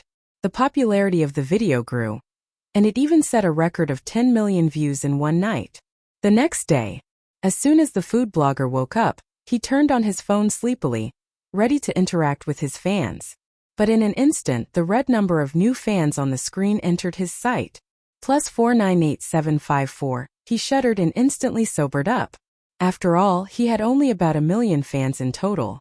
But just last night, his number had increased by almost 500,000. What was going on? Was there a bug in the platform he had signed with? Trembling, he clicked on the various data and finally understood what had happened. It turned out that the video he had posted yesterday had gone viral. At the same time, all kinds of review videos popped up like bamboo shoots after a rain. In the age of the internet, there was no shortage of people who wanted to ride on the hype, nor was there a shortage of people who wanted to watch the fun. Let's see how delicious Xiangyi's medicinal cuisine is. Shocking! Xiangyi's medicinal cuisine recipe is too awesome. Sister Yi's medicinal cuisine is so good. I'll take a sip in a pot. Sister E is a fake. All the netizens were confused. Weren't they all scolding Xiangyi yesterday? Why did the wind change today? Heck, could it be that they were all paid? The netizens who didn't believe it clicked on a video TSK, it's just SOSO. Hey, it must be an act. Huh, why does it feel a little delicious? F***CK. I'm starving, why is every video here? Is it delicious? Countless netizens really enjoyed it. The public opinion changed from Xiangyi is slandering Chinese medicine and selling medicine for money, to who cares if it's effective or not. It's fine as long as it's delicious. Moreover, because the ingredients and herbs were cheap and the recipe was extremely detailed, many people followed the trend. There were more and more bootlicking comments on the internet. She cooked an entire pot, but I haven't tasted it yet. Everyone at home has already shared it. It's really delicious. I have mild anorexia, but Xiangyi's medicinal cuisine is amazing. Not only does it whet my appetite, but it's also delicious. I feel like my anorexia has been cured without treatment. I don't know if it's because of psychological reasons, but after Grandma stewed a pot of it last night, she said she felt much better after drinking it this morning. She was coughing a little at first, but it's completely stopped now. The manner. Li Jinyu scrolled through Weibo in a daze. There was a flood of good reviews. Those who praised Sister E simply couldn't wait to praise her and her medicinal cuisine. Sister E can't really have some kind of miraculous magic, can she? He muttered to himself in a daze. Ruanqing held a cup of coffee and smiled like a flower. Some people's light can't be blocked. Because Sister E was destined to shine brightly, destined to shine brightly. No matter how many people with ulterior motives wanted to drag her into the endless abyss, it would be meaningless. But that medicinal cuisine seems to be really useful. Last night, Sister E fell asleep and Dad sure gave me a bowl. My waist doesn't ache anymore, my legs don't hurt anymore. And my breathing is especially smooth. Li Jinyu teased. Seems like this medicine is quite effective as a placebo. Medically speaking, placebos had no therapeutic effect. Chapter 670. It was just a form of comfort and could be called a fake medicine.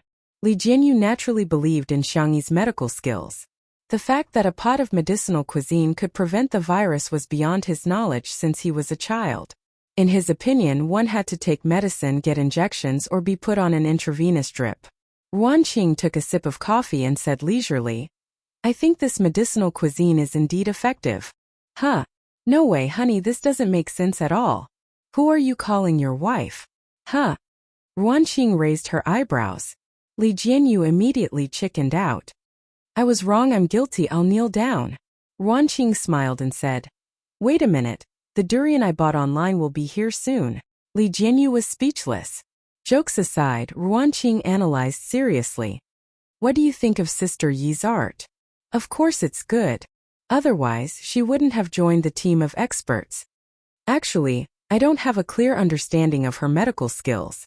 However, I don't believe in her medical skills, but in her as a person.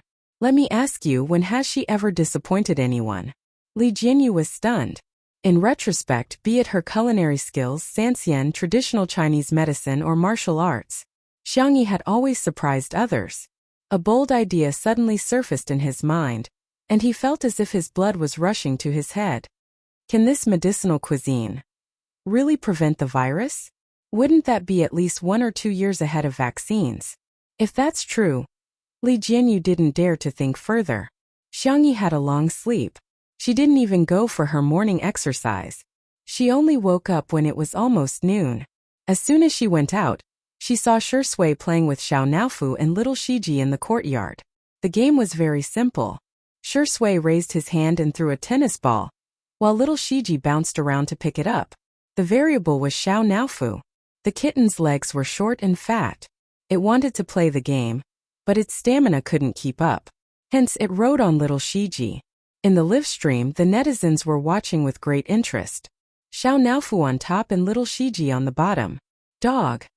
The fur on Xiao Naofu's head is all messed up. I can rub 10 of such kittens in a day. Shuringdi looks so handsome even when he's throwing a ball. The child in my stomach is about to have a new father. Hearing footsteps, Shui turned around. The girl was wearing furry home clothes. Perhaps because she had just woken up, she looked a little confused. Did you sleep well? He asked gently. Xiangyi nodded. I finally made up for it. During this period of time, the little girl was indeed exhausted. There were a few days when she almost didn't sleep or rest. Even her iron body couldn't take it. Shui. What's next? Do we still need to go to the West Continent? He didn't have the heart to wake her up when he saw her sleeping so soundly last night. Little Shiji returned with the ball in its mouth. Xiangyi squatted down and stroked little Shiji's and Xiao Naofu's heads before throwing the ball far away. Little Shiji carried Xiao Naofu and chased after the ball. There's no need. The epidemic has stabilized. If there's any problem, we can just video call. The little girl said nonchalantly, as if she had just done something trivial in the past few days. Hearing the girl's calm tone, someone in the live stream retorted, I think she might have been kicked out of the team of experts because she's not competent enough. Foreign experts have said that if this epidemic occurs overseas, the medical system will collapse. Where does Xiangyi get her confidence from? Does she think that our medical standards are better than those overseas? Chapter 671. To be honest, all the experts are still fighting in the West Continent. You, the youngest one, came back just like that. What's the difference between you and a deserter on the battlefield? You deserve it. The netizens' dissatisfaction mostly stemmed from some subtle jealousy. How old is Xiangyi? She's only 20 years old. What right does she have to be an all-rounder and be adored by everyone? Even her medical skills rank first among the top experts in the country. This is ridiculous. Hence, they were desperately looking for excuses to prove that Xiangyi was just SOSO. All-rounder? Ha, she's just average. Adored by everyone? Ha, it's obviously an act. The whole family is working together to create hype. There are clearly so many unfortunate families in the world. Number 1 on the medical contribution list? Ha, it's just Grandpa paving the way for her. How can she be better than a well-respected old doctor? In the manner. Shui didn't ask much. Instead, she gently pinched the plush ball on the girl's home clothes and said, Sister E, it's been hard on you. Welcome home. The light fell on him with incredible gentleness. Xiangyi felt as if a feather had brushed past her heart, making her feel numb and ticklish. So it's true that the same words are said by different people. I'll have a different state of mind. Xiangyi cleared her throat, her milky white face full of seriousness. I won't make you wait so long in the future. Shui chuckled and said, Okay, Sister E, you're good. As she spoke, she put a newly knitted hair clip on the girl's hair. The white bunny ears were circled with pink wool. They were cute, soft, and much more exquisite than the first one she knitted. It didn't look like something she had just knitted. Xiangyi touched it with her hand, but she couldn't see it herself. Hence, she tilted her head and asked the cameraman Old Zhang, "Does this look good?" The experienced Old Zhang's hands trembled violently. No one would be able to withstand such a critical blow from his peerless beauty. The fans in front of the screen were even more so. For a moment, the comments section was filled with excitement. "Nice! Xiangyi, you're the prettiest in the universe. Bunny with rabbit ears. Amazing! Amazing! Even covering my mouth couldn't stop me from screaming. Has Shuringdi really only been learning for a few days? The lousy students are crying. Is this man's learning talent so strong?" Questioning voices would not be late. "The medical staff is bleeding and crying on the front line. But you're at home being lovey-dovey? You really don't treat other medical staff as human beings, do you? A kind reminder, you've already embarrassed yourself overseas. If you have time, I suggest you check out the foreign websites to see how much Chinese medicine has been slandered because of you. First, you boasted that the treatment plan is at the top of the contribution list, and now you're saying that a pot of soup can prevent viruses. Miss Xiang, why don't you ride the wind and soar to the skies?" Suddenly, a staff member hurriedly ran over. "Sister E, hurry up and change your clothes." Xiangyi guessed. "Is there a guest?" No. The staff member had not recovered from his panic and stammered. So many people. There were also the media and reporters. I heard that there might be a live stream. The haters in the live stream perked up when they heard this. This staff member is so flustered. It's definitely not a good thing. Seems like he's here to expose Xiangyi's true colors. Indeed, if one's virtue doesn't match their position, there's bound to be trouble. Chapter 672. Is she trying to show off and fail? How satisfying. Finally, someone can deal with her. She's a deserter and she's stealing credit. She should be criticized. A group of people were criticizing her, as if Xiangyi had already been nailed to the pillar of shame. The Spicy Tutu fans, on the other hand, began to speculate curiously. Did your IQ run away from home? Is it really that easy to fool an official matchmaker? Wow, let me make a bold guess. Are they here to give Sister E a little red flag? After all, our Mei is a warm-hearted citizen, Miss Yang. I also think they're here to praise Sister E. After all, Sister E has made such a great contribution. Some haters are just blind. They only see what they want to see and believe what they want to believe. It is the essence. Sister, there's no book for you in the bookstore. I'm going to smash the bookstore.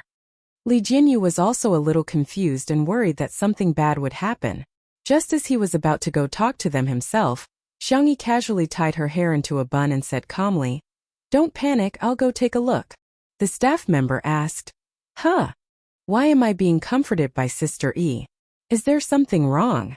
Shui said, "I'll go with you." Hence, the two of them walked leisurely towards the main entrance like an old couple taking a stroll. Everyone at the scene was speechless. The netizens watching the live stream were also speechless. Both of them had excellent body proportions and from the back they looked like big shots. Also so sweet, so sweet. The feeling of facing everything together, no matter what the road ahead was really heart-wrenching. At the main entrance, Oyu Fujimoto climbed up the black iron gate. Through the fence, he could vaguely see the cars and people gathered outside. The door opened automatically. Hearing the sound, the reporters outside quickly set up their cameras as if they were on a battlefield. Their movements were neat and uniform, and all of them were aimed at Xiangyi. Li Jinyu and the others who were following behind saw this scene and were a little confused. Li Jinyu was in a trance. Why do I feel like Daddy Sure is outdated? In the live stream, Sister Shui made fun of herself. Be more confident, get rid of your feelings. After all, our Shui is a gigolo. Seeing that Shui is finally living off a woman, his old mother shed tears of relief. The other netizens were speechless. What's going on? Other than Spicy Tutu, was there another Shui sister among the abnormal fans in the fan circle? For a moment, I don't know if you guys are real fans or not. But soon, everyone's attention was attracted by the reporter's voice. Sister E, look at how thin you've become. I smell the aroma. Sister E, I have a colleague who wants to try your cooking. Bah! Shameless. The colleague you're talking about is yourself. Sister E, don't listen to him. I'm fine with the leftovers. His words, which were as intimate as daily life, subverted everyone's imagination. Some netizens recognized that many of them were famous reporters from major television stations. Whether it was in terms of professionalism or popularity, they were impeccable. In the past, when they interviewed others, most of them were very aloof. But today it was Sister E. Why are they so affectionate? Xiangyi nodded slightly and insisted. Hello. Hello, Miss Xiang. As soon as the bespectacled man in the middle of the crowd spoke, the surroundings quietened down. Sorry to disturb you. We're the reporters who previously agreed to do a joint interview with you. We received the news a few minutes ago. May I ask, how do you feel about being selected as the National Hero of the Year? Chapter 673. Be it the live audience or the netizens in front of the screen, they were all stunned. What did I just hear? National Meritorious Minister of the Year. Although they didn't know what this award was, with the word national in front of it, it sounded very impressive. In the live stream, what the F***ck? What's going on? These people aren't here to criticize Sister E, but to praise Sister E? I went to search. This award is so F***king impressive. Simply put, the winners are all people who have made great contributions to the country. I'll give you two simple examples. One of the winners last time was a Nobel Prize laureate, while the other achieved a global breakthrough in the field of materials. The live stream was in an uproar. What was the most ruthless slap to the face? It wasn't a slap, but a casual slap. From beginning to end, the other party didn't take them seriously, but they wished they could slap themselves a few times. The netizens who had been arguing nonstop were all dumbfounded at this moment. At the venue, Xiangyi was slightly stunned and said humbly, "It's an honor, but I don't deserve it." The refined reporter pushed his glasses up his nose bridge and said with a smile, "No, I think you deserve it." As everyone knows, Miss Xiang discovered an ancient prescription for dealing with the epidemic in an unpopular medical book and made ingenious improvements to it, which made the treatment plan possible. The netizens were speechless. Previously, the morning news report was not detailed enough. In fact, the TV station wanted to do an exclusive interview, but they didn't expect that due to some people's biased understanding, it would lead to a misunderstanding. Now, the reporter's words had undoubtedly clarified for Xiangyi. Furthermore, he had clearly stated her contributions. She was the one who discovered the ancient prescription and improved it. If she wasn't first on the list of contributions to the treatment plan, who else could be first? That wasn't the end of it. The other reporters asked one after another. Sister E, what do you think of the role of Chinese medicine and Western medicine in this epidemic? Sister E, your preventive medicinal diet has been tested in clinical trials, and it has been confirmed that it has a 90% chance of being effective. How did you come up with this idea? Sister E, the epidemic in the West continent has subsided in less than half a month. The experts all said that it was all thanks to you that you could come back and rest. Are you still planning to go back? One question after another was like a powerful fist, hitting the bar spirit's face from all angles. Countless people in front of their screens were speechless. Therefore, the treatment plan was discovered and innovated by Xiangyi, and it was ranked first on the contribution list. The preventive diet was invented and promoted by Xiangyi, and it was really effective. Saying that he was a deserter was even more groundless. He didn't want to return. It was the experts who begged Xiangyi to come back and rest. The girl, who was dressed in home clothes and looked like a little sister next door, answered the question calmly. There are boundaries in science, but there are no boundaries in medicine. Chinese medicine is good at grasping the whole, and Western medicine is good at precise treatment. If we can combine them, I think we can save more people's health. Medicinal diets have a long history in our country. Not only can they nourish the body and strengthen the immune system, but they can also treat and prevent some mild diseases. However, it's important to note that medicinal diets are not omnipotent. If you fall sick, you must see a doctor. Remember that. As for the West continent, of course I'll go there. The girl's eyes curved. When everything is settled, I want to try all the delicacies in the West continent. Chapter 674. Xiangyi's answer was gentle and gentle, neither servile nor overbearing. She quickly won the favor of the viewers in the live stream. What kind of treasure is this girl? Cack. I suddenly realized that Xiangyi's EQ is quite high. Ah, our kid is awesome. Baby, you're mama's pride. I'm from She Continent, and to be honest, I'm tired of hearing other people say that they hope She Continent will get better soon. But Sister Yi's words about wanting to taste all the delicacies in She Continent are so offensive. At the same time, the official livestream was also in progress. Dressed in pink and white home clothes and wearing a knitted tutu earring hairpin, Xiangyi was extremely adorable to the viewers, be it when she answered the interview seriously or when she smiled. We all know that Miss Xiang has posted the recipe for the medicinal cuisine on Weibo, but the audience on Weibo may be young people. I hope that through this interview, Sister Yi can publicize the recipe again so that more elderly people can benefit from it. Xiangyi nodded solemnly. You're right. Nowadays, the internet was developing rapidly, but the elderly seem to have been abandoned by the times. Many elderly people didn't know how to pay with their mobile phones, use navigation software, or even use WeChat. Not to mention browsing Weibo and recording recipes. Other media outlets also recorded the interview with cameras and voice recorders, so as to create the widest influence possible through more channels. After all, that was what the media should be doing. Under the expectant gazes of the crowd, Xiangyi cleared her throat and slowly said in a voice that was several times louder than before.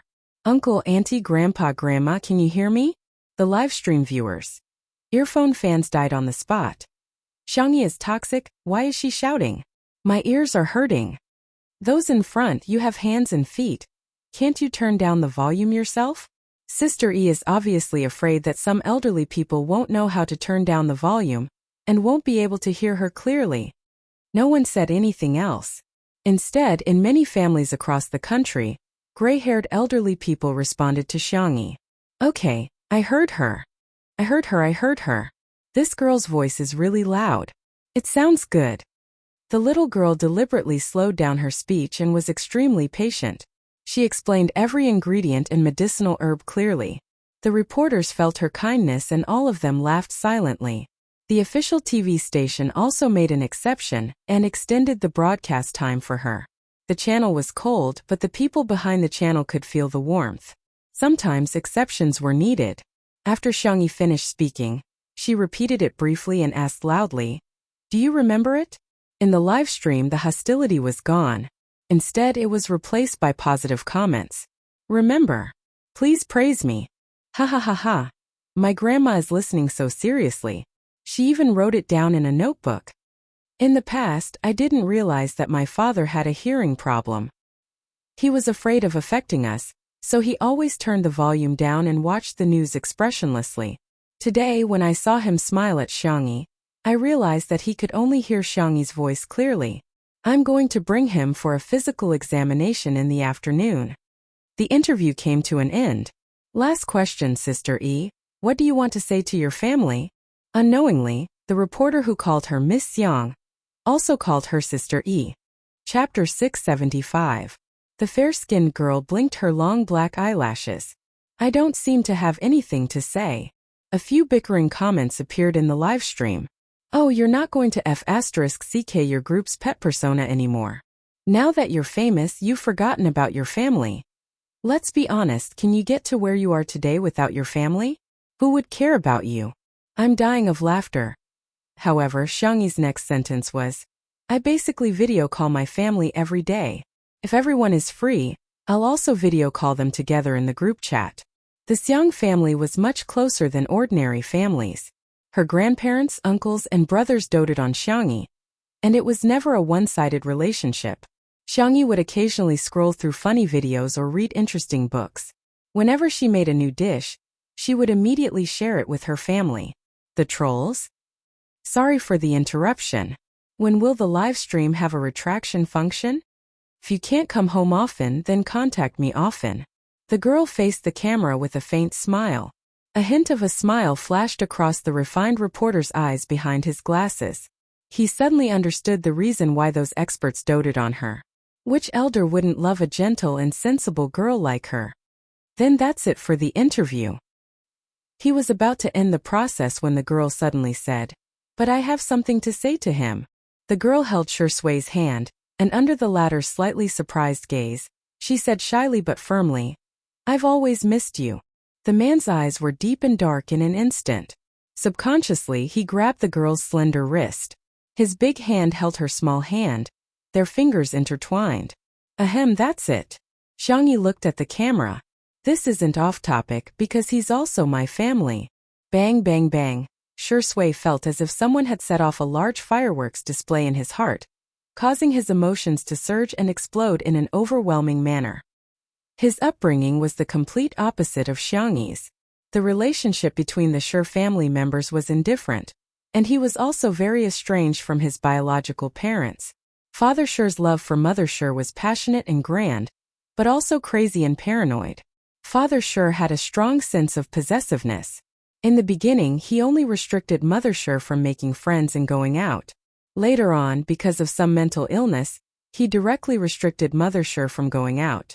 This was what civilization said. From a legal point of view, it was a violation of personal freedom. The differences between the parents were getting bigger and bigger. Every day, the house was filled with the sounds of quarreling, crying, and things being smashed. At that time, Shui's biggest wish was to have no family. But now, the gentle and soft girl was blushing from her ears to her neck. She was obviously embarrassed, but she still expressed her feelings in front of everyone in the camera. He wasn't just a boyfriend, it was his family. For the first time, Shui felt the beauty of this word. Yes. He responded in a low voice. His voice was hoarse and mixed with some inexplicable emotions. He was clearly happy. "I miss you too." All the reporters. Who would have thought that such a positive interview still couldn't escape the fate of being eaten dog food? Okay. Thank you, Sister E, for accepting our interview. I wish Sister E and your family happiness and health forever. The refined reporter closed with a smile. In the live broadcast room, the CP fans couldn't help but celebrate. I don't care. This is the official satellite TV testifying to untimely couples' marriage. Chapter 676. Hello everyone. I'm the Civil Affairs Bureau. I'm here. Hello everyone, I'm the flower boy. I'm scattering flowers online. Heartsuit. Hello everyone. I'm Yu Lao. I announce that the red string between these two has been locked. I've swallowed the key. They must be together for the rest of their lives. The interview came to an abrupt end when Shui and Xiangyi looked at each other and smiled. However, the live broadcast was still ongoing. Thus, the audience in the live broadcast room discovered. The professional reporters, who had been busy just a moment ago, gave Xiangyi a simple and honest smile. Some of the more timid ones were so scared that they trembled. What's going on? This scene is too much like a zombie movie. Everyone was too embarrassed to speak first. In the end, it was the refined reporter who said what everyone was thinking. Ahem, Sister E, it's almost time for dinner.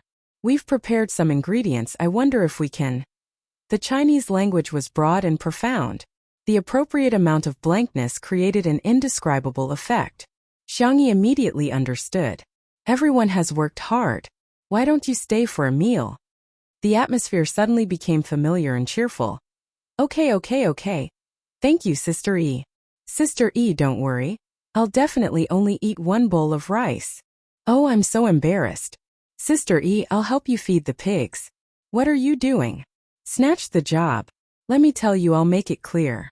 I'll fight anyone who tries to snatch the job from me. The netizens. Fine, they were used to it. Sister Yi's routine was over. The refined reporter smiled and said, "Thank you for your hospitality then." The group entered the manor. Even though many people had watched the live broadcast, they were still shocked by the picturesque scenery of the countryside. There was a glass greenhouse, a large vegetable field, chickens, ducks, pigs, and geese, as well as a small rabbit farm in the distance. It was simply a place where the gods lived. The group of reporters rolled up their sleeves and rolled up their trousers, working very smoothly. The large yard became lively. The reporters had brought a lot of ingredients.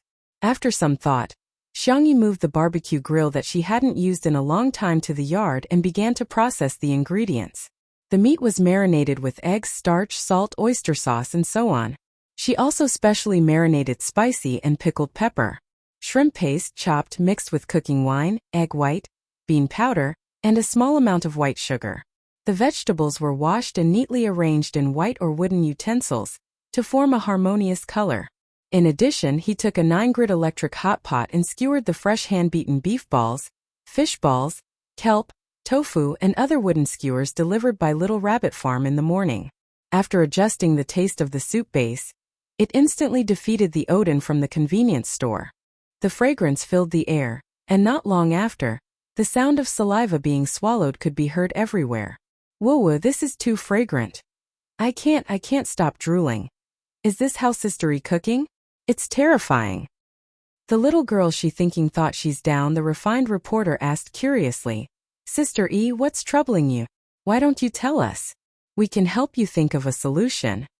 3 cobblers are better than zhuge, not to mention there were so many of them. I'm thinking about what to make for the main dish.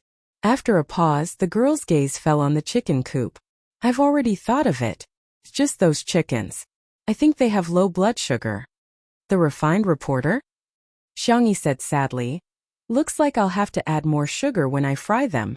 The refined reporter? Chapter 677.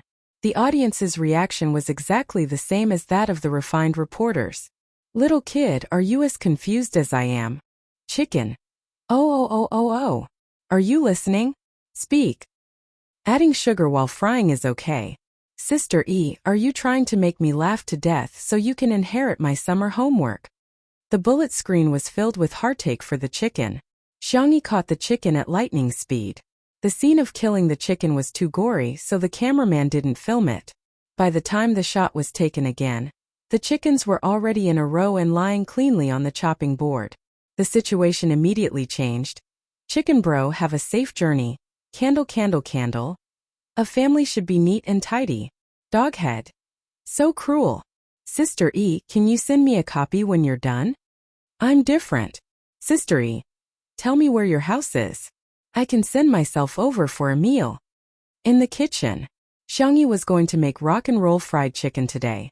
This dish is very simple to cook. Everyone can try it. Xiangyi heated up the oil in the pot while interacting with the audience. After the oil was heated, she first added ginger slices and stir-fried them until they were fragrant. Then she added the peppercorns to make the sauce smell. Finally, she added the small pieces of chicken. The soul of the rock and roll fried chicken sweet sauce was naturally indispensable. The girl's movements were neat, and her slender body had great explosive power. From time to time she would toss the ladle. The audience cheered. I can do it. After stir-frying the chicken until the water evaporated, she added bone broth to the pot, brought it to a boil, and simmered it over low heat. Finally, she added green pepper, small pepper, onion, and rock sugar to add a rich spiciness and freshness. After stir-frying it evenly, it was ready to serve. In the yard, the reporters had already eaten barbecue and Odin. Xiangyi's special sauce was unanimously praised. This chili powder is amazing. It's worthy of being a super chili cultivated by a scientific research institute. Sister E actually knows how to make sauce? God, is there anything she can't do? The Odin is 10,000 times better than the ones I buy at the convenience store. The meatballs are so fresh. Sure enough, the most high-end ingredients only require the simplest cooking techniques. Everyone couldn't stop praising her. They couldn't wait to write an 800-word press release to prove how delicious Xiangyi's condiments and meatballs were. Until a strong fragrance drifted along with the wind to the tip of everyone's nose. The actions of the group of people were like copy and paste, and they all turned to the source of the fragrance. He saw Xiangyi walking out of the kitchen with a big basin. Someone in the livestream commented, "She's a guest. Isn't it a little inappropriate to put her in a basin? You should at least put it on a plate." This comment was quickly rebutted. Watch if you want. Get lost if you don't. Do you know why Xiaoming's grandmother can live to the age of 80? Because his grandmother never meddles in other people's business. It must have been hard for you to grow up to this age. It's a miracle that you haven't been beaten to death after so long. This wave of attacks from the foodie fans instantly shut down the haters. Most of the time, foodie fans were very passive, but there was one exception. It was mealtime. Arguing at such a time was even more infuriating than throwing away their milk tea or throwing away their fried chicken. At this time, the young girl's clear and sweet voice, like the sound of nature, clearly passed into everyone's ears. The rock and roll fried chicken is here. In an instant. Countless people in front of the screen like swordsmen drawing their swords solemnly and solemnly. They pulled out their chopsticks. Chapter 678. The camera zoomed in on the steaming hot rock fried chicken in the pot. The chicken was tender and fragrant. The broth was thick and the fried chicken was bright red, matching the color of the onions and green peppers. A thin layer of white sesame seeds was sprinkled on top. Just one look was enough to whet one's appetite. There was nothing fancy about it. There were only 3 words to describe it. Fragrant. Hungry. Gluttonous. Gulp. In front of the screen, many people had already begun to swallow their saliva. The reporters in the courtyard weren't any better as their eyes were glued to the dish. The main dishes are rice and stewed noodles, Xiangyi added. The stewed noodles can be eaten like the big plate chicken and mixed with the broth at the end. Recalling the way to eat the big plate chicken, everyone felt that the deliciousness of this rock-fried chicken had risen to another level. The refined reporter had the most experience. He said, "Everyone, let's dig in." The group of reporters, like hungry wolves, picked up their chopsticks and picked up the chicken pieces.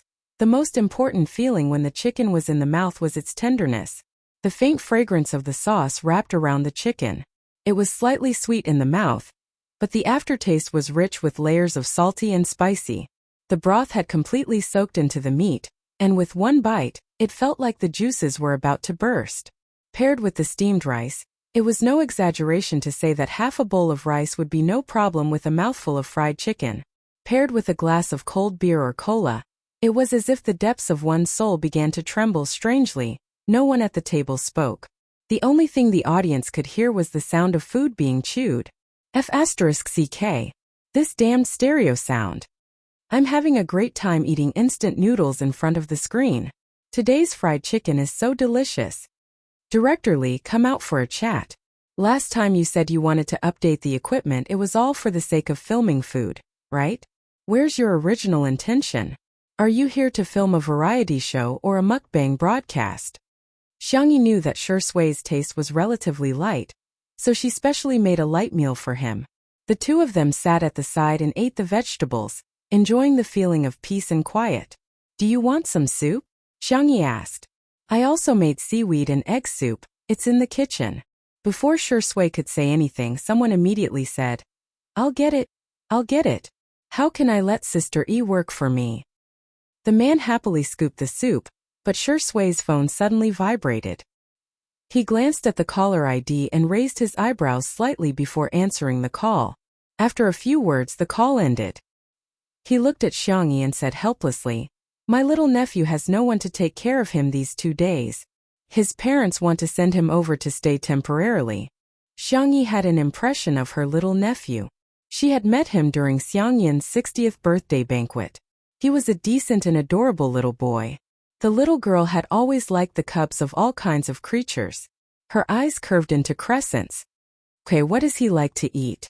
I'll make them for him. Shui felt slightly unhappy, but she didn't show it. She said calmly, He's not picky about food. He can eat anything. As he spoke, the staff member led a little boy over and said somewhat helplessly, There was a couple who left the child behind just now. They said they were looking for Shui. Everyone's gaze simultaneously fell on the little boy she was holding. The boy was about 4 or 5 years old. He was delicate and adorable. He had a head of naturally curly chestnut hair, and was wearing a British-style shirt and suspenders. He also had a pair of well-polished leather shoes on his feet. The only thing that was out of place was his expressionless face. Chapter 679. Shui. Xiangyi stood up and called the little boy's name. Shui kept a straight face and nodded like an old man. Hello, Sister Xiangyi. Xiangyi said. Wow, you still remember me. It had been a few months since she had transmigrated to the past when she met Shui. It was rare for a child of his age to be able to accurately call out her name. She walked up to Shui and blinked. Can I hold your hand? Shui obediently placed his little hand in her palm. He secretly glanced at Shi Sui. The man's face darkened visibly. He walked up to Shi Sui. The man had a strong aura and looked over indifferently. Shi Yu braced himself and greeted. "Hello, uncle." Shi Sui said. "Hello." Then that was it. The uncle and nephew fell into a strange silence. The netizens were speechless. Were these two people biological uncle and nephew? Why did it feel like they were more polite than passers-by? Fortunately, Xiangyi came to the rescue in time and asked gently, "Are you hungry? Is there anything you want to eat?" The fragrance of rock and roll fried chicken, barbecue, and Odin rushed into Shi Yu's nose crazily. The little boy used all his self-control to control himself and said the words, "I want to eat," in a reserved and appropriate manner. "Thank you, sister. I've had lunch." "Do you want to eat the cake? Do you want to watch cartoons? Or tell you a story?" Xiangyi was always very patient with cubs, especially good-looking ones. Shi Yu's clear black and white eyes widened as if he couldn't understand. Was there such a happy thing in the world? He scratched his head uncomfortably and rubbed his eyes. Xiangyi misunderstood these movements. "Are you sleepy? Then I'll take you to take a nap, okay?" The little boy pretended to be cold, but his voice had the unique tenderness and softness of a child. "Okay." Xiangyi held Shi Yu's hand and left. The reporters smiled mischievously and winked. "Shuringdi sister is quite good at taking care of children." "That's right. When are you going to get married? Should we consider having a second child? After all, the three-child policy is open now." Gossip was human nature. Even famous reporters were no exception. Shi Sui sneered and did not answer. Children. He did not like it. As for Shi Yu, thinking of Xiangyi's attitude towards him, Shi Sui couldn't help grinding his teeth. In the guest room, the staff brought over a car-shaped suitcase. Shi Yu took out his pajamas and was about to change when he suddenly realized something. He looked up at Xiangyi and pursed his lips in embarrassment. "Sister, I want to change my clothes." "Ah, I'm sorry, I'll leave now." "Oh." Shi Yu was silent for a few seconds before he carefully made a request that he would never dare to make at home. "Sis, can you tell me a bedtime story?" "Huh." Xiangyi was stunned for a moment before she nodded. "Okay, then you can change first. I'll go to the bathroom." Shi Yu's eyes sparkled as if they were filled with stars, but he pretended not to care.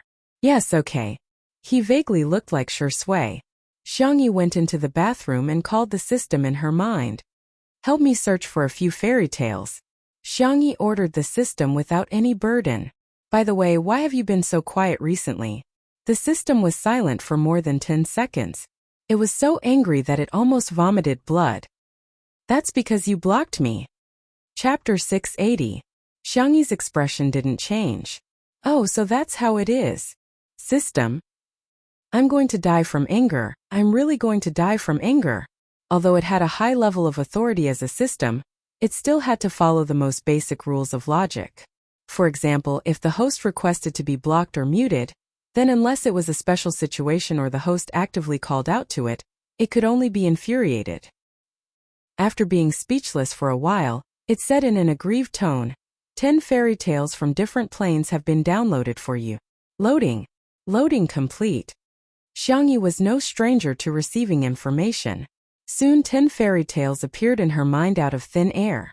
She had to admit that the system was quite reliable. The fairy tales it found were more suitable for children, and there were no dark plots like eating children or turning into zombies. "Thank you, thank you." Hearing the girl's gentle and polite voice, the little system couldn't help but roll around in the data stream.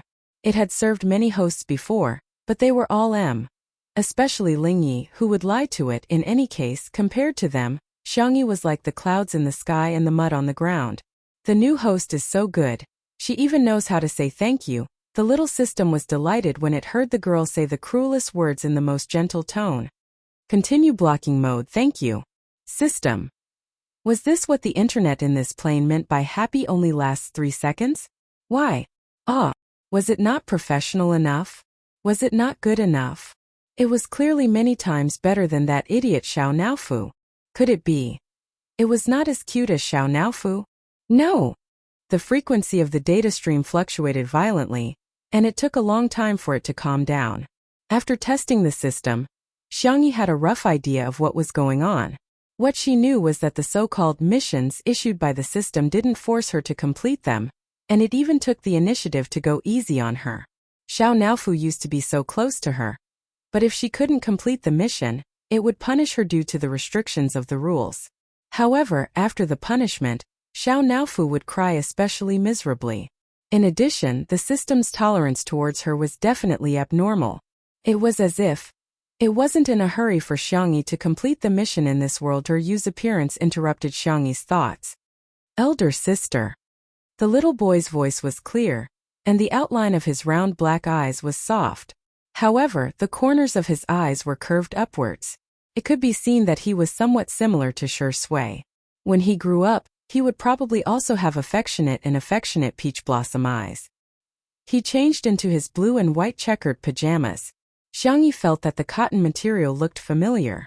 You want to lie in bed and listen? Or do you want to sit there and listen and sleep when you're tired? Xiangyi pointed in the direction of the French window. This guest room was facing a good direction. At this time the sun was shining brightly. The pea-green curtains were pulled open, leaving a layer of lilac lace curtains, sprinkling light into the room. When the wind blew, the light seemed to jump. There was a row of tatami mats on the floor, as well as a soft couch and several pillows. Shiryu clenched his little fists and resisted the temptation. He said seriously, "Sister, I'll just lie on the bed and listen." But Xiangyi smiled. "I want to listen to a story by the window." Shiryu's eyes were obviously filled with joy, but he thought that he restrained it well. All right then, not making things difficult for a virtuous girl is the basic etiquette of a gentleman, he said with his baby fat face. Chapter 681. Xiangyi saw through the little boy's thoughts, but she did not expose him. She pulled Shiryu to sit down. Shiryu felt the softness of the sofa, and shock flashed through his young and round eyes. It turned out that there was such a comfortable thing in this world. He thought that this was enough happiness, but he did not expect that in the next second, Xiangyi would hand him a furry blanket and a rabbit doll. "Here for you." Under the sunlight, the exquisite girl was so white that it seemed to glow. Her skin was fair and clear. "Then I'll start talking." Shiryu nodded stiffly and subconsciously hugged the little rabbit in his arms tightly. Soft. It seemed that everything in Sister Xiangyi's house was soft, just like her. All of this was something that Shiryu had never dared to imagine. The sun was warm, and Sister Xiangyi's voice was gentle. Shiryu did not take long to feel sleepy. Even though he adhered to strict family teachings and paid attention to his sitting posture, he was still young. Not long after, the little one sank into the cloud-like softness.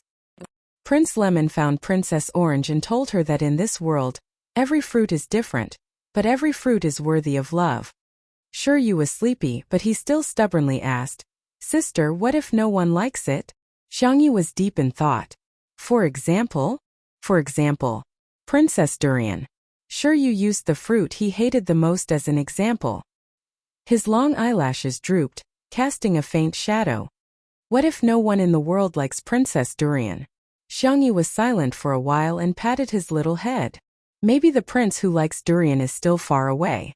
If you wait a little longer, he will appear. Shiryu's long eyelashes trembled. But what if he can't wait? Sister, you can't guarantee that your answer is 100% correct, right? After asking, he regretted it a little. Shiryu had an ability to express and reason that exceeded his peers. In a sense, he could be called a genius. However, the people around him would always treat him like a child. Even if he could solve a problem that even adults could not solve, he would only receive an impatient sentence from his father. What's the use of solving this? Or they would be treated like monkeys by others. Shiryu, come and perform a pie table. When he recited it, those people would often look surprised. Not bad, you're quite powerful. Then he changed the topic. But he's still a child. Learning so much will spoil his brain. Who knows, I might accidentally become Shang Zhongyong's. You were smart when you were young, but now that you've grown up, you're just like everyone else. There were very few adults who could answer the questions he asked. Whenever they couldn't answer, they would come up with all sorts of excuses to brush him off. Children don't need to know these things. You'll know when you grow up. Go away, don't bother me. You can search for it on your phone and you'll know. Over time, Shiryu got used to it. He thought that if Sister Xiangyi couldn't answer his question, she would probably be put in a difficult position. She would also be worried about how to answer him perfunctorily. Unexpectedly, Xiangyi cupped her cheeks with her little hands and said in admiration, "Shiryu, you're so amazing to think of such a problem." He was stunned for a moment. Then he heard the girl say seriously, "Everyone can have their own opinions and opinions. That's just my answer. What about you, Shiryu? What's your answer? Can you tell me?" Chapter 682. Huh. Shiryu was stunned. There was no rebuttal, no ridicule, and no perfunctory attitude. Instead, she treated him like an adult, respectful and equal. This was beyond Shiryu's understanding. After his mind went blank for a moment, Shiryu clenched his fists excitedly and expressed his opinion. "I think that other than the possibility that Sister mentioned, there is also another possibility. Perhaps Princess Durian will never be able to wait for her prince in her lifetime, and she might be hated by others. But it doesn't matter. She also hates others, so..." The little boy hesitated for a moment and did not dare to say his true thoughts. He was so smart and sharp, so he was afraid that Xiangyi would guess that the Durian princess was himself. So Princess Durian lived a happy life alone? Xiangyi added the end. Did I guess right? Shiryu looked up at her and then lowered his head to look at his toes. Yes, you're half right. Xiangyi was very distressed. Huh. Her confused tone satisfied Shiryu to a certain extent. He deeply felt that he was needed. Xiangyi's sister was an adult, but he could help her answer this question. The little boy subconsciously straightened his back and said seriously, "Because a person won't be happy." I see. I think what you said makes sense, Shiryu. But I want to refute. Just like you said, I can't prove that my answer is correct. Similarly, Shiryu, you're the same. Why can't a person be happy? Just like in this world, boys can be with girls, boys can be with boys, and girls can be with girls. However, even if you don't choose, I think it doesn't matter. People can choose to be with others, and of course they can also choose not to be with others. As long as it's the lifestyle they like, it's fine. Even if Shiryu was a genius, the amount of information in Xiangyi's words was still too much for him. Xiangyi's point of view was something he had never imagined. Let me tell you a secret. Sister likes her family very much. Her grandparents, her uncles, her brothers, and her boyfriend. But occasionally she would want to be alone. I like to cook. I'm happy to cook for my family, but I'm also happy to cook for myself. It doesn't matter if Princess Durian can't wait for the prince. She can still be a happy the little princess. Shiryu's dark eyes slowly brightened. Outside the door, Shui came over with desserts and warm milk. The live stream was still going on, but it could not be filmed in the guest room. Someone commented, "Looks like Shirindi is cold on the outside but warm on the inside. Although he's not affectionate with his little nephew, his body is very honest." Soon, a large number of comments appeared on the screen. "Young man, you're too naive. I bet all of Wei Long's dignity that it's all for Sister E. I think Shirindi is jealous, hahaha." The thought of his girlfriend being in the same room with another male creature, even if it's a child, must make him feel uncomfortable. Hearing the conversation between Xiangyi and Shiryu, Shui's first reaction was to turn off the microphone. Then he knocked twice on the door. Xiangyi came over to open the door with a little Shota following behind her. Seeing how clingy the little guy was, Shui narrowed her eyes. Shiryu shrank his neck, instinctively sensing danger. Chapter 683. Fortunately, Uncle Shui didn't seem to be crazy enough to beat up a child. He handed the tray to Xiangyi and said indifferently, "I'm afraid you two will be hungry." Shiryu heaved a sigh of relief. Xiangyi took it. "Thank you, boyfriend, I'll continue telling Shiryu stories." Hearing this, Shiryu grabbed Xiangyi's clothes out of a childish desire to show off. He mustered up his courage and said, "Big sister's stories are very nice." It wasn't just stories. Her speech was also very nice. Shiryu was overjoyed. In just a short while he wished that he could stay here forever. Shui stared at him for a few seconds, then lowered his long eyelashes and said in a slightly hoarse voice, "No one has ever told me a story since I was young." Oh. Xiangyi was stunned. Not far away, Xiao Naofu, who was swaying on a hammock in the cat villa, couldn't help but roll its eyes when it heard Shui's words. How could there be such a shameless dogman like Shui in this world? Although the audience in the live stream couldn't hear anything, Shui was worthy of being called the best actor. Just the action of lowering his head was enough to make people's imaginations run wild. Judging from Xiao Naofu's expression, Shuringdi must be an old green tea. Shui's acting is superb. Just the action of lowering his eyes and opening his mouth makes me feel so pitiful. I want to hug him. My focus is different from yours. Yu is still so young, but his facial features are already so good-looking. I have a bold idea. Yu big sister can wait for you to grow up. Doghead. Xiangyi thought for a while, then asked tentatively, "Then, I'll tell both of you at the same time?" Yu's expression was slightly resistant. Shui, however, curled his lips. Okay, thus, a certain best actor swaggered into the room, forming a sharp contrast with Shui's dark expression. Xiao Naofu. Meow meow meow. You! This dogman's tea skills are superb. After the three of them entered the guest room, the screen of the live stream went dark for a few seconds before changing to the courtyard. The audience was extremely anxious. Who wanted to watch these people eat and drink? Wouldn't that be too lonely? Everyone protested under the official Weibo account. Li Jianyu had a headache when he saw those comments. He was hesitating whether he should call Xiangyi and Shui out when the door opened. Xiangyi went to the living room and rummaged through the cabinets. He asked curiously, "Sister-y, what are you looking for? Do you need help?" Xiangyi. Yellow paper cinnabar. Li Jianyu was dumbfounded. What the hell? Something for drawing talismans. The girl's answer shocked Li Jianyu. Sister-y. Calm down. We can't engage in superstitious activities. Otherwise, the live stream room might be warned or banned. Sure, you can't sleep. It might be because of psychological reasons. I'll draw a talisman to coax him. Xiangyi looked calm. We have to believe in science. From a medical point of view, this is similar to placebo. Is that so? Li Jianyu was confused, but seeing how calm Xiangyi was, he didn't suspect anything. The girl took out her talisman drawing tools and spread the yellow paper on the table. She casually dipped it in cinnabar, and her movements were smooth and fluid. In just a moment, a talisman was drawn. The livestream audience was dumbfounded. It seems quite like that. However, there were also people who questioned. Is it that casual? Drawing talismans is a very serious matter. One needs to bathe, change clothes, burn incense, and wash the brush. Xiangyi's drawing is simply child's play. Chapter 684. There are congenital and postnatal talismans. To put it simply, congenital talismans can only be drawn by geniuses. As the saying goes, a little bit of inspiration is a talisman. The ritual rules for postnatal talismans are complicated, and ordinary people draw postnatal talismans.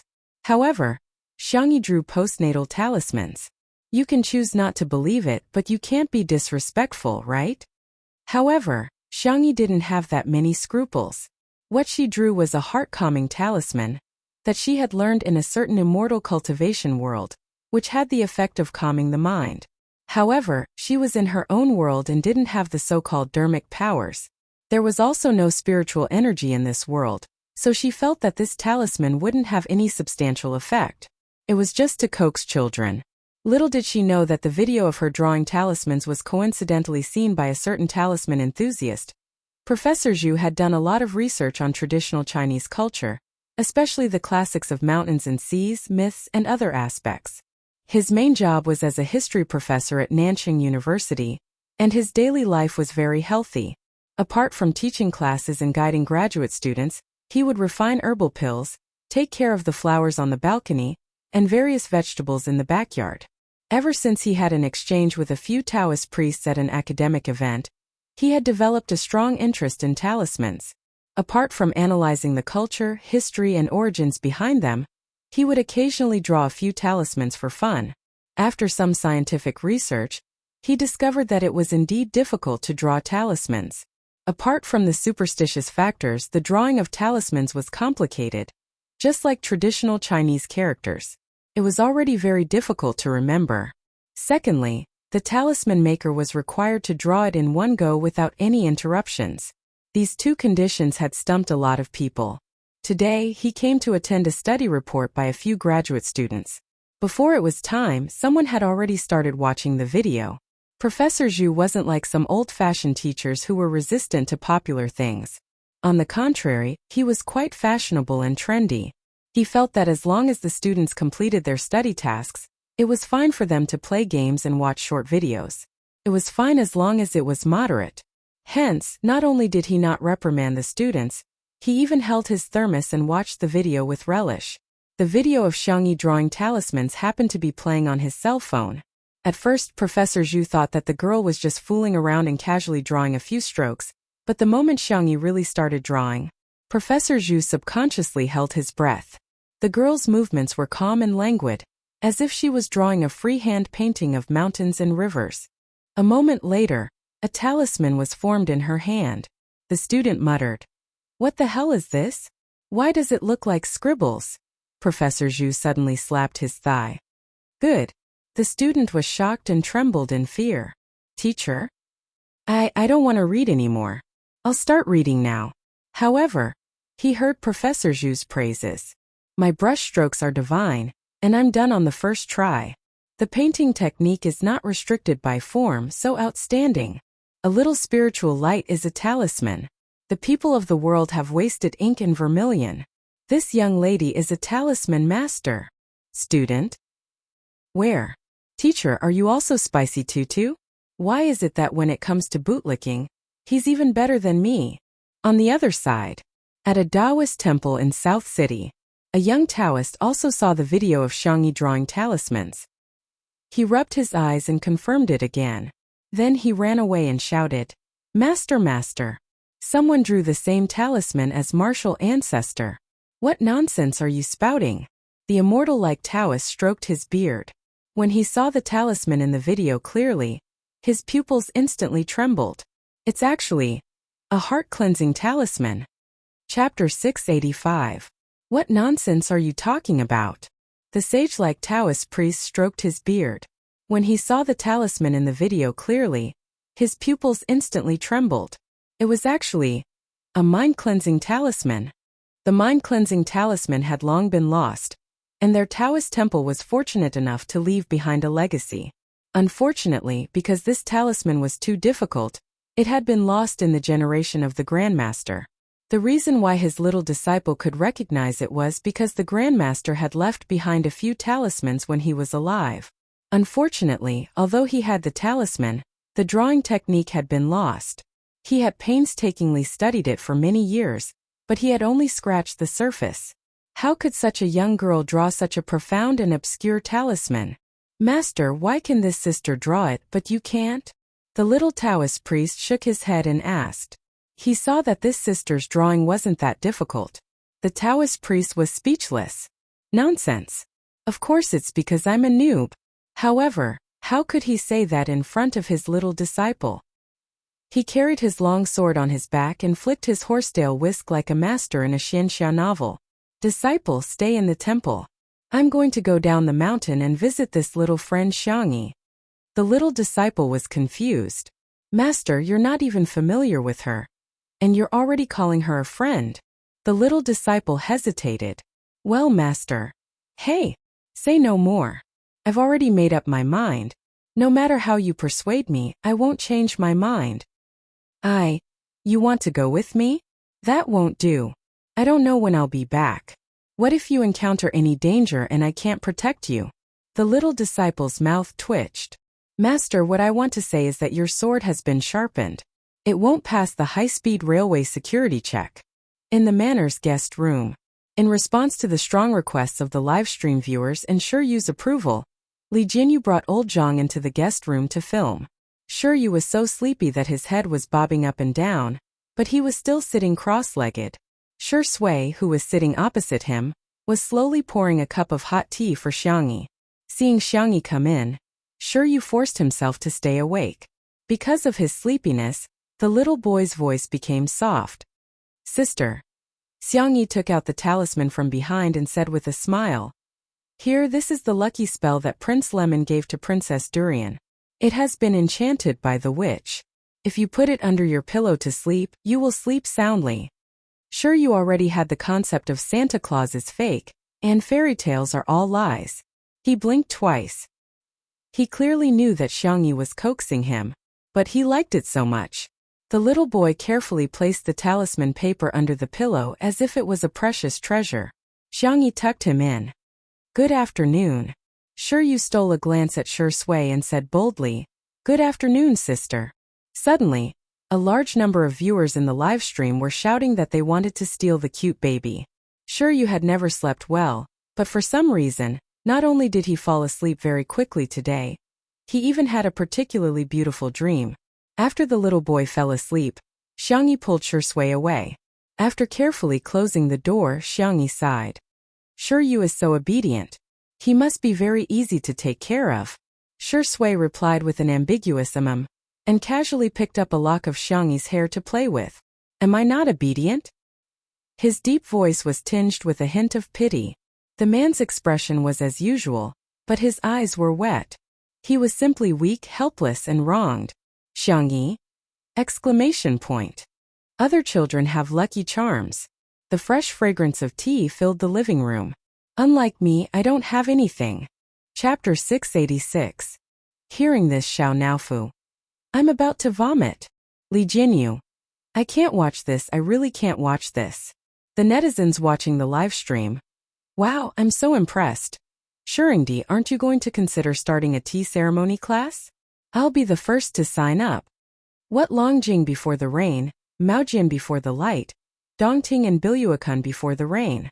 Everything pales in comparison to Shuringdi, tasteless and dull. Xiangyi panicked and hurriedly comforted him. No, of course our Shui will have it too." Shui whispered in a self-deprecating tone. "Sister E, you don't have to say anymore, I understand. How can a person like me deserve to have a witch's magic?" "Who said you don't deserve it?" Xiangyi grabbed his hand and said righteously, "I'll draw it for you right now." Hence, under the gaze of tens of thousands of viewers, the girl drew one talisman after another. The girl didn't seem to be tired at all. She only stopped when she had drawn a thick stack of talismans and stuffed them into Shui's hands. "Is this enough? If not, there's more." Shui grabbed her wrist. The girl had a small frame and slender wrist bones, so he gently squeezed her wrist twice. "Are these all for me?" Xiangyi nodded vigorously. "If there really is a lucky spell in this world, I want to give all my luck to you." Shui's eyes darkened. How should he describe his feelings at that moment? It was like the moment a cold peach soda was unscrewed on a summer day. All the bubbles surged up in an instant. "Just give me a little bit." Shui chuckled softly, the corners of his eyes forming a happy arc. "Our sister E should be the lucky one forever." In the live stream, the viewers had already gotten used to the public display of affection. What kind of love is this? Every single dog is stuffed to death, but no couple is innocent. KDL. Today is another day where I'm going to knock myself out and roll around in bed. Professor Zhu invited his friend to help host the report while he himself watched the live stream of Two Under One Roof intently. The student was in a daze. What if my teacher is more addicted to the internet than me? When Xiangyi drew talismans for Shui, Professor Zhu was amazed. In the eyes of ordinary people, Xiangyi was just blindly drawing. But in his eyes, every stroke of Xiangyi's was exquisite beyond compare. It contained ancient history, traditional culture, and the inheritance of faith. How was this drawing talismans? This was simply art. Taoist Ren was forced to change his peachwood sword and take the high-speed train to Nancheng. His eyes were fixed on the phone, and the passers-by beside him shook their heads. This was truly the era of entertainment to death. Even Taoist priests were following variety shows. Little did they know that Taoist Ren was so shocked that he was speechless. Heart-cleansing talisman. Safety talisman. House-guarding talisman. Most of them were talismans that he had never seen or heard of in his life. Not only did the variety of talismans make him dumbfounded, but what was even more surprising was that Xiangyi drew one talisman after another without taking a break in between. Drawing talismans was very taxing on the mind, and he had to rest after drawing one talisman. His master could draw up to 3 talismans at most, and it would be difficult for him to continue after that. But this little friend Xiangyi, how is this a painting? It was more like a photocopier. Taoist Ren was trembling as he forwarded the video to his peer group. Fellow Taoists, if you don't watch this video, you won't be Chinese. Some people in the group saw this and sneered. What kind of ridiculous rumors did Oldrin forward to the group? Chapter 687. It was nothing more than something along the lines of, how did an old woman in her 60s achieve enlightenment? Or good writing, repost it to your friends to keep your house safe. When they clicked on the video, they saw a fair-skinned and calm girl drawing talismans with a cinnabar brush. It was nothing more than, wait a minute. It was done in one go. If that was all, it wouldn't be a big deal, but every subsequent one was the same. Moreover, the variety of talismans and their difficulty was beyond the imagination of these Taoist masters. When the last second of the video ended, the screen went black again. Several blank faces were reflected on the screen. Who exactly was this little friend? The group that had been silent for a long time suddenly became lively. Taoist Mastermind from Baiyun Temple. What's this little friend's name? Where does she live? Does anyone know? Taoist Master Su from Yuchuan Temple. Taoist Master Ren from Qingshui Temple. Long time no see. I miss you. Taoist Master Yu from Yongla Temple. Taoist Master Ren from Qingshui Temple. You and I have known each other for many years.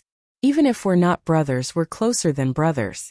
Can you reveal some information about this little friend? For a moment, everyone rushed to tag Taoist Master Ren. Taoist Master Ren, who had always been hated by everyone in the group, suddenly became the most popular person in the group. In the living room, Li Jianyu was too curious and directly entered the camera. He squatted between Xiangyi and Shi Sui and asked, Sister E, is this talisman really useful? Is there a fortune talisman? It can make me rich in minutes. Or buy a lottery talisman for sure. Xiangyi. No. Li Jianyu didn't give up and squeezed closer to her. With a flattering smile, he said, Sister E, we're all on the same side. It's okay to be a little bit metaphysical. Shi Sui's expression didn't change. She grabbed his collar with one hand and pulled him towards her. Even his clothes couldn't touch Xiangyi. It was full of possessiveness. Li Jianyu put his index finger and thumb together and rubbed it a few times. This action looked inexplicably wretched. In the stream, son, you're so ugly that I'm your father. Sure enough, there's no harm without comparison. Son, your face is so much bigger than Sister Yi's Shuringdi. Sister Yi, look at me. I'm not greedy. Arrange it with the peach blossom talisman. As long as you can recruit a few guys with 8-pack abs. Xiangyi said sternly, you shouldn't have such a mindset. Wake up. There is no such thing as metaphysics in this world. The world is unified by matter. Matter is in motion, and there is a law to its motion. Laws can be recognized, and recognition can develop and change. Li Jianyu? The audience in the streaming room? The reporters who were about to say their goodbyes were dumbfounded when they heard Xiangyi's serious words. So sister, was this materialistic? So, do you understand? Li Jianyu suddenly felt ashamed. Understand what? Xiangyi said bitterly. What should we believe? Believe in science. Li Jianyu was instantly enlightened and exclaimed, Okay, Xiangyi, I'm enlightened. The audience was dying of laughter. What *king enlightenment? What the hell are you trying to comprehend? The next second, a certain black-bellied actor calmly said, Li Jianyu, there seems to be a dark shadow behind you. Li Jianyu, who was easily frightened, screamed crazily, Eh?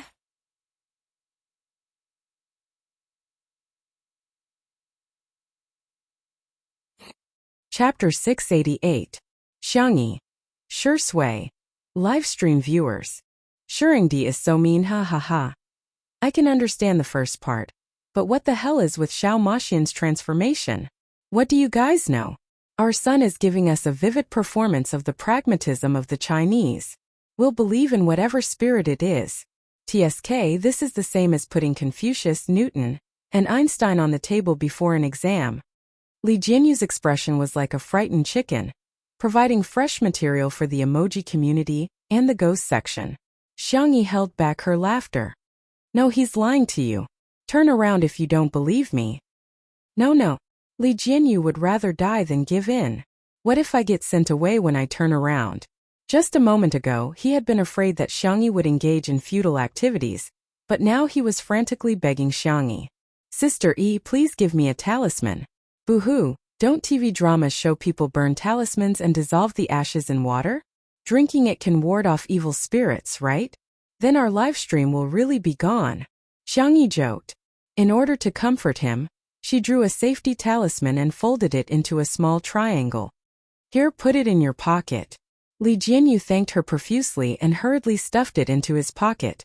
The viewers expressed that if it weren't for the live stream, they suspected that he would have stuffed it into his sock. Ahem. A refined reporter stepped forward and said goodbye to Xiangyi on behalf of the crowd. Thank you, Sister E, for your hospitality. We've already tidied up the yard, so we won't disturb you any further. Wait. Xiangyi got up. I've prepared some specialties from Little Rabbit Farm for you guys. Everyone was polite. How can we accept this? You're even taking food and drinks. What kind of people are we? Yeah, Sister E, we can buy it from your online store if we want to eat it. Li Jianyu was shocked. Can you guys get it? I've been single for many years, but I still can't get it. The reporters. They felt as if they had been stabbed in the heart. Get it, my ass. At most, he could only go to the seafood market to increase the price by a few times. A smile appeared in Xiangyi's eyes. It just so happens that a new product has been released recently. You can take it back and try it. The little girl was meticulous and had already arranged for people to prepare the local specialties. Everyone was given a basket. Inside were Little Rabbit Farm's signature products, such as spicy rabbit head, spicy beef, milk strawberries, and so on. There were also vacuum-packed pickled radishes, pickled cabbage, and 3 packets of a new product, instant rice noodles. The packaging was as cute as ever. A soft bunny was holding a bowl and eating rice noodles in big mouthfuls. The audience in the live stream room. Ah, another new product? Time to test your hand speed. Heh. New products are coming out pretty quickly. If you're so capable, you can buy as many as you want. I dare to buy women, but do you dare to sell them? Xiangyi is really the biggest obstacle in my pursuit of stardom. Mama doesn't even know how to spend money for you. Hurry up and accept endorsements. Hurry up and shoot the new products in the magazines. Mommy wants to spend money on you. The reporters were flattered and thanked him profusely. When they reached the door, someone exclaimed in surprise, "Wow, I have a small jar of barbecue sauce inside." Sister E, did you hear me say that the barbecue sauce is delicious? Wow, I have one too. I mentioned that I wanted to drink big sauce soup, and there's actually a jar of big sauce inside. Sob sob, mine is fruit. Sister E is so considerate. Everyone shared their joy. The feeling of being cared for was really wonderful. Chapter 689. Xiangyi and Shui did not have the habit of taking afternoon naps. As usual, they sat by the floor-to-ceiling windows, one reading a script while the other flipped through medical books. Occasionally, they would whisper a few words to each other. Unlike other fast-paced variety shows, Two Under One Roof was a slow and leisurely routine most of the time. However, it was very comfortable. Their lifestyle was also imitated by many people. Many people would often turn on the live stream and turn down the volume before doing their homework or reading. Not only did they calm down, but they also improved themselves. Around 2 o'clock, Shuryu woke up. He hadn't slept so well in a long time. He stretched his back and suddenly thought of something, after which he scurried out of the room barefooted. Shui was the only one in the living room. The little boy froze in place and hesitated for a few seconds before asking timidly, "Uncle, where's Sister Xiangyi?" Shui glanced at him and said calmly, "She went to get changed. Do you want some water?" Shuryu shook his head and grabbed the corner of his pajamas helplessly. Fortunately, little Shiji came over and nudged his calf. Shuryu's tense body finally relaxed a little. He squatted down and looked at little Shiji for a few seconds before asking carefully, "Can I touch you?" Woof. The little boy's black eyes lit up and he wiped his little hands on his clothes before gently touching little Shiji's head. It was furry and a little warm. Xiao Naofu widened its icy blue eyes. This stupid cub actually touched that silly dog instead of me? Although I like being touched too. I'm the most popular one in this family. Hence, Xiao Naofu pushed little Shiji away and spoke to Shuryu in a soft and coquettish voice. Meow meow. No human can resist a cat. Not even a human cub. Shuryu held his breath. amazed by how adorable Xiao Naofu was. Seeing that he didn't react for a long time, Xiao Naofu tilted its head and grabbed Shi Yu's sleeve with its little paw. Meow. Is this Huhu not charming enough? How could this detestable cub be indifferent to this Huhu's body? This scene of jealousy was a critical hit to the cute pet and treasure lovers in front of the screen. Today I'm going to steal little Shiji and Xiao Naofu again. Is there any weapon more lethal than the combination of cute pets and cute babies? No. There's the Tea Saint before, and now there's the Tea King. I wonder if the Tea Saint or the Tea King's acting skills are better. I recommend that both of them be admitted to the national team as an exception. If I say that Shuringdi and Xiao Naofu are tea artists, does anyone refute that? Shi Yu finally couldn't help but reach out his little hand and gently poke Xiao Naofu's head. Schwa, once they touched, they separated. However, that feeling seemed to be even better than touching little Shiji. Xiao Naofu. Sure enough, there's no man this Hu can't seduce. The kitten lightly jumped into Shi Yu's arms and took the initiative to rub against his chest as if it was acting coquettishly. Shi Yu was speechless. It rubbed against me. The cat rubbed against me. It smells so nice, so soft and so cute. Shi Yu looked around and saw that Shi Sui was still staring at the script in his hand. The little cub's black grape-like eyes were bright and clear. He hugged Xiao Naofu with both hands and said in a mature tone, May I kiss you? Without waiting for Xiao Naofu to answer, he smacked his lips and kissed Xiao Naofu's forehead. Shi Yu's ears immediately turned red. Xiao Naofu was dumbfounded. F***ck. You guys with the surname Shi are indeed dogs from the same lineage. Chapter 690. No, this cub was even worse than that old man Shi Sui. He was asking for permission with his mouth, and then he kissed him directly. This was equivalent to shaking hands in a martial arts competition, and then breaking the other party's hand. It was simply unethical. Especially after the kiss, he was so embarrassed that he could not raise his head. Those who did not know would think that this Huhu did something to him. Shi Yu was really embarrassed. He never thought that he would actually do such a thing like kissing a kitten. This went against the gentleman education he had received since he was young. Sob sob. Sob sob sob. Just as the little boy wanted to dig a hole and bury himself in it, Xiangyi came out after changing her clothes. The young girl had changed into a light blue and white sportswear. At first glance it looked a bit like a high school sportswear, but she looked like the school belle in it. Shi Yu, why is your face so red? Do you have a fever? Xiangyi's tone was worried. She wanted to check the temperature of his forehead, but Shi Yu avoided her. I'm fine. The little boy was embarrassed. He was afraid that Xiangyi would find out that he had secretly kissed the kitten. He stuttered a little. Sister, are you going out? Xiangyi. Yes, I'm going to climb the mountain with your uncle. We'll also dig some wild vegetables and pick some wild fruits or something. Shi Yu's eyes lit up. Other than the kindergarten, his range of activities was at home. His parents were too busy and rarely took him out to play. Xiangyi suddenly realized something. Then you should call me auntie. Otherwise, wouldn't the three of us mess up the seniority? The man's deep voice came from behind. Call me auntie. Xiangyi's ears were a little hot. Don't talk nonsense. However, under his uncle's kind gaze, Shi Yu shrank his neck and called out obediently. Auntie Xiangyi. Now there was one more person who was embarrassed. Shi Sui's thin lips curled up. This little boy was obviously more pleasing to the eye. He ruffled his hair. If you want to go and change your clothes. Shi Yu could not wait. I'll go now. Shi Yu changed his clothes as fast as he could and took the initiative to put a thermos cup, toilet paper, chocolate, and other items into his small school bag. It could be said that he saved the adults a lot of trouble. Xiangyi asked if she wanted to help him carry the backpack, but the little boy shook his head decisively. Auntie, I can do it myself. If you need it, I can carry it for you. The audience in the live stream was wailing. Sure enough, other people's children were different. Oh my God, how did you teach your child to be like this? Shi Yu's ability to take care of himself is too strong. He doesn't look like a young master from a wealthy family at all. Why is Shi Yu such a gentleman? Not only does my brother not help me carry my bag, but he always makes me carry his bag for him. If you don't take it, you're rolling on the ground and crying.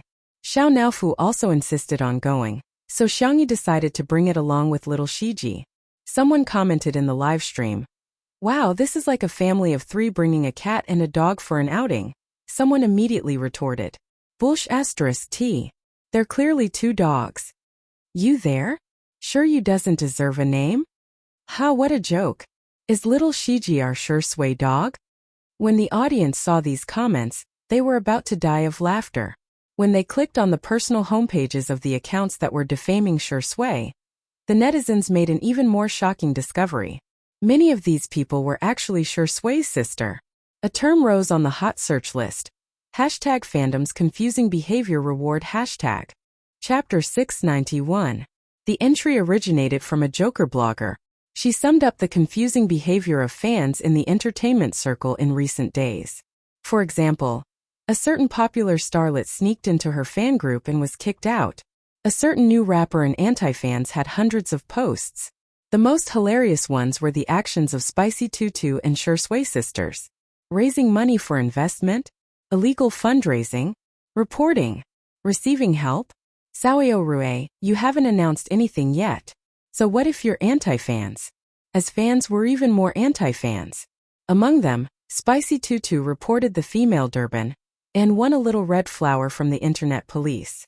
She and Sure Sway sisters claimed that Sure Sway was a gigolo, and some even expressed that they hoped that Xiangyi would take care of them too.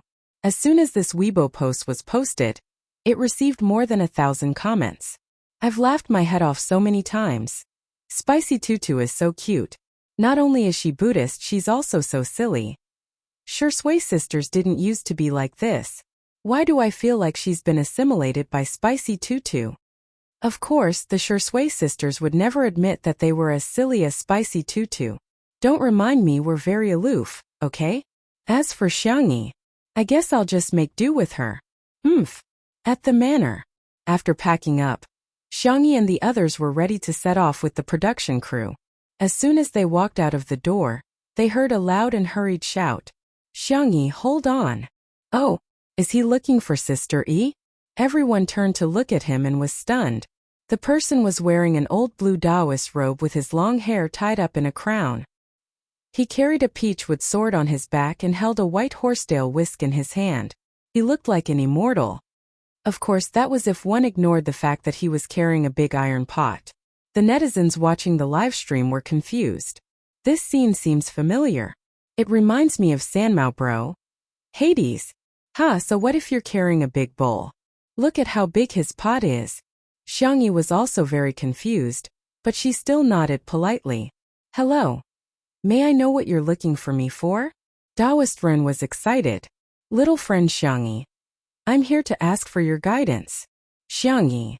Oh, everyone. Viewers in the live stream room?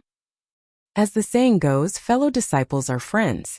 Little friend Xiangyi, although we've only met by chance today, in my heart, I've already treated you as an old friend of mine for many years. When it came to being thick-skinned, Taoist Ren was invincible. In the live stream, this person is a scammer? Could it be an actor hired by the production team? I just like small plots without a script. If there was a script, I wouldn't want to read it. That's right. Aren't we just watching this for fun? Look at the beauty, look at the food, and look at the beautiful scenery. Li Jianyu-san, don't forget your original intention. In the next second, Taoist Ren cupped his hands towards Xiangyi. There's no precedence when it comes to learning. I'm here today for no other reason than to ask little friend Xiangyi to give me some pointers on the art of talismans. Everyone. What the hell? Talismans? Was he referring to the messy things that Xiangyi had drawn? Xiangyi, you're being too serious. How could I give you pointers? I'm just drawing casually. At this moment, a few more cars drove over in the distance. Professor Zhu got out of the car first, then helped an old man with white hair, followed by a few young people who looked like students. Miss Xiangyi, please forgive me for taking the liberty of disturbing you. Professor Zhu suppressed his surging emotions. On behalf of the Nanjing Historical and Cultural Research Institute, we'd like to ask for your guidance. Chapter 692. Professor Zhu, nice to meet you. Li Jianyu stepped forward to receive him. Didn't you say that you would be coming tomorrow? The Research Institute had indeed contacted the production team, But the appointed time was tomorrow. The production team felt that this was not only a good thing for Xiangyi, but also a good way to educate the public about history and culture. Hence they readily agreed. Professor Zhu said in surprise, "Well, I'm the one who can't wait to meet Miss Xiang." The gray-haired old professor next to him spoke up. The old man was old and his back was a little hunched, but his eyes were full of wisdom. "Please forgive me if I've disturbed you in any way. Teacher Ji." Although her memory was a little fuzzy, Xiangyi still recognized him. "When I was in university, I had the honor of attending one of your lectures. In the live stream. If you don't understand, just ask. Are these two people very powerful?" "Of course. History is the ace major of Nanjing University, and Professor Zhu is the ace professor of the history department. The old man next to him is his PE advisor, Mr. Ji, who is currently a leading figure in the academic world." Everyone was even more surprised after learning the identities of the two. Such a powerful figure actually asked for Xiangyi's advice? Oh my god! Just how impressive is Sister E? Due to the sudden visit of Taoist Ran, Mr. Ji, and Professor Zhu, the matter of going up the mountain had to be put on hold for the time being. Everyone returned to the living room where Xiangyi personally brewed some tea, and sat down obediently on the sofa. Shui sat next to her, and the two of them looked like super straight-A students who were waiting for the teacher to ask them questions. They were calm and composed. Mr. Ji and Professor Zhu were excellent at maintaining their composure. The two of them slowly tasted Xiangyi's tea and their eyes lit up. "Good tea." Taoist Ren couldn't help but ask, "Xiangyi, where did you learn talismans from?" Xiangyi naturally couldn't disclose the fact that she had transmigrated, so she casually said, "I don't have a master.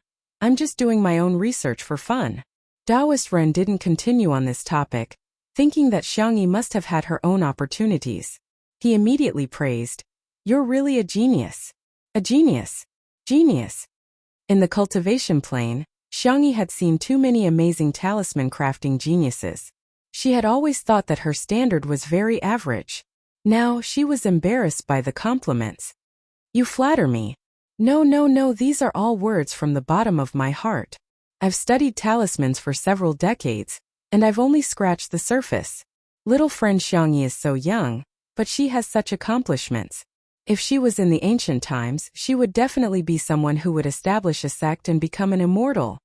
The bullet screen was filled with laughter. The Taoist priest is too good with words. It is recommended to publish the book on the spot. There were also people who retorted, "Attain the Tao? Aren't you praising him too much? That's too much of an exaggeration. It's obviously self-directed. No, you can become an immortal just by scribbling a few scribbles? This person must have read too many Xianxia novels." At this moment, Professor Zhu said, "Have you heard of the Wuxia civilization?" Shui said, "Are you referring to the ancient Wuxia kingdom? I don't know much about history, and I only know some general knowledge. There are no records of the ancient Wuxia kingdom in history books, but there is currently a school of thought in the academic world that believes that the ancient Wuxia kingdom really existed." "That's right." Mr. Ji's voice was loud like a bell. At the mention of academics, his entire aura seemed to have changed. "There is currently a lack of evidence to prove the existence of the ancient Wuxia kingdom, but I think that Miss Xiang's talismans can give us a glimpse of the prosperous civilization of that time." Chapter 693. His words caused everyone to fall silent for a few seconds. Even the comments in the live stream began to dwindle, followed by a large row of question marks. What the F***CK? History buffs are here. Can this really prove the existence of the Wuxia civilization? If that's the case, it'll be a great revolution for history, no, the entire humanities. In the living room, Professor Zhu added, "At present, we generally believe that the most prominent characteristics of the Wuxia civilization are closely related to witchcraft, divination, and sacrifice. According to the records of various eras, talismans as a cultural symbol have also changed over time. All of this is traceable, but this clue is missing the most crucial link. Miss Xiang's talismans can help us complete this closed loop." Xiangyi was stunned. Something seemed to have flashed through her mind, but it disappeared too quickly, and in the blink of an eye, it disappeared without a trace.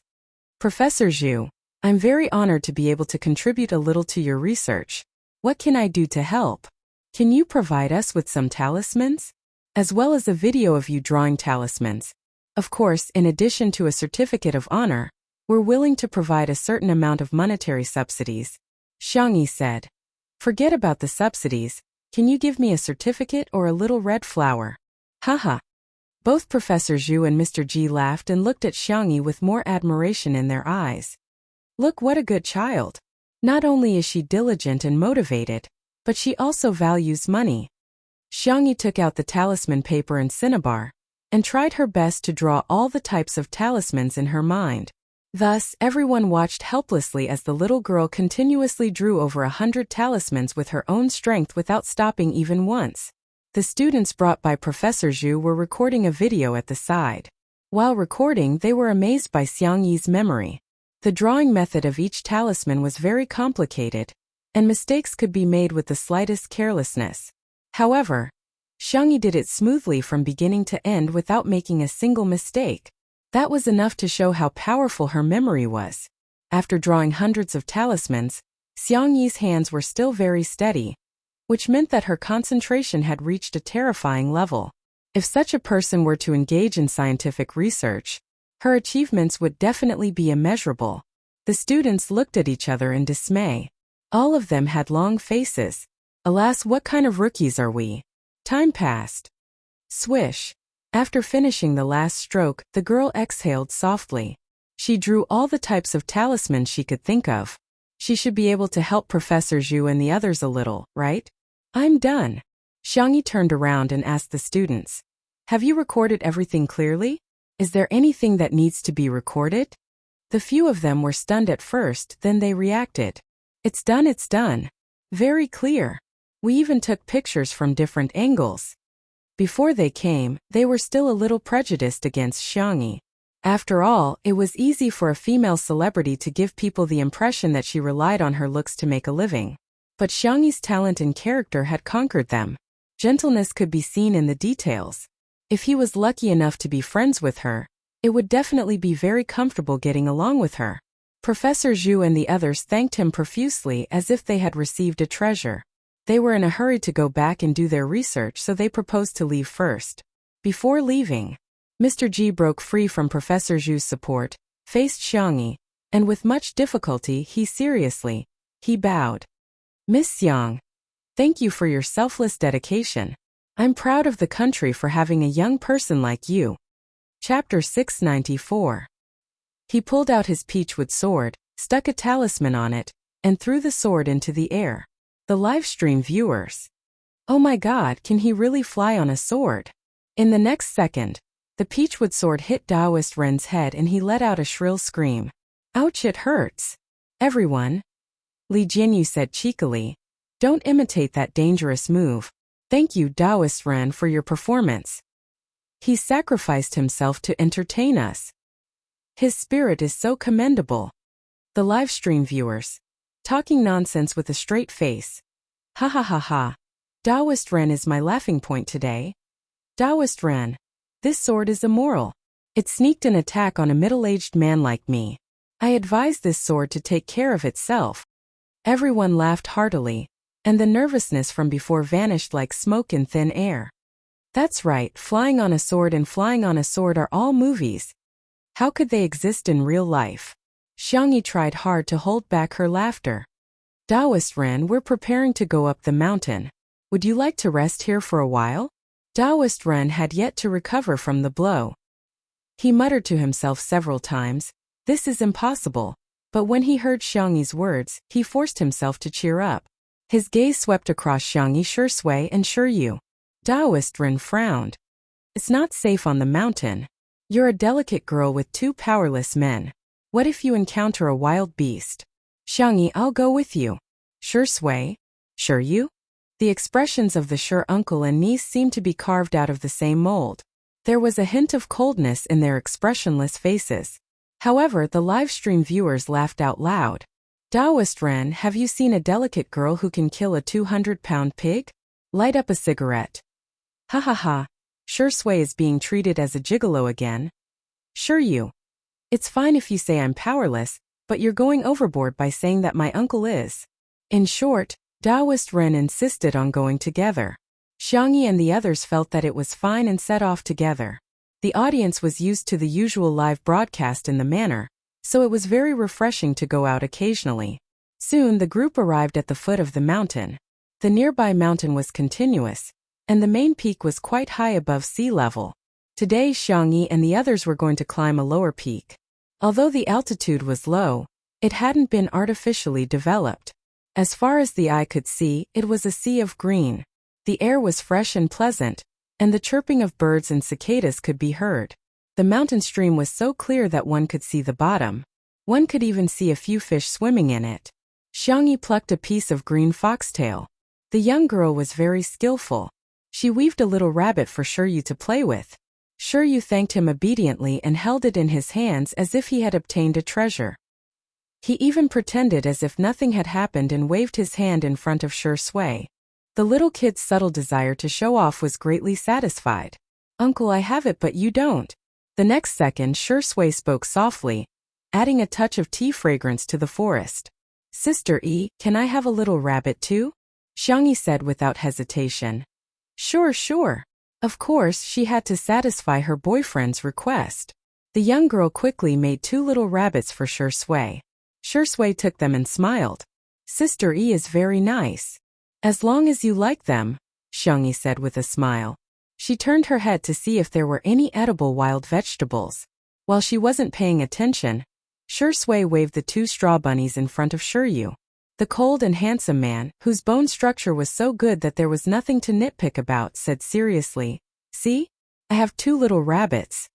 Chapter 695.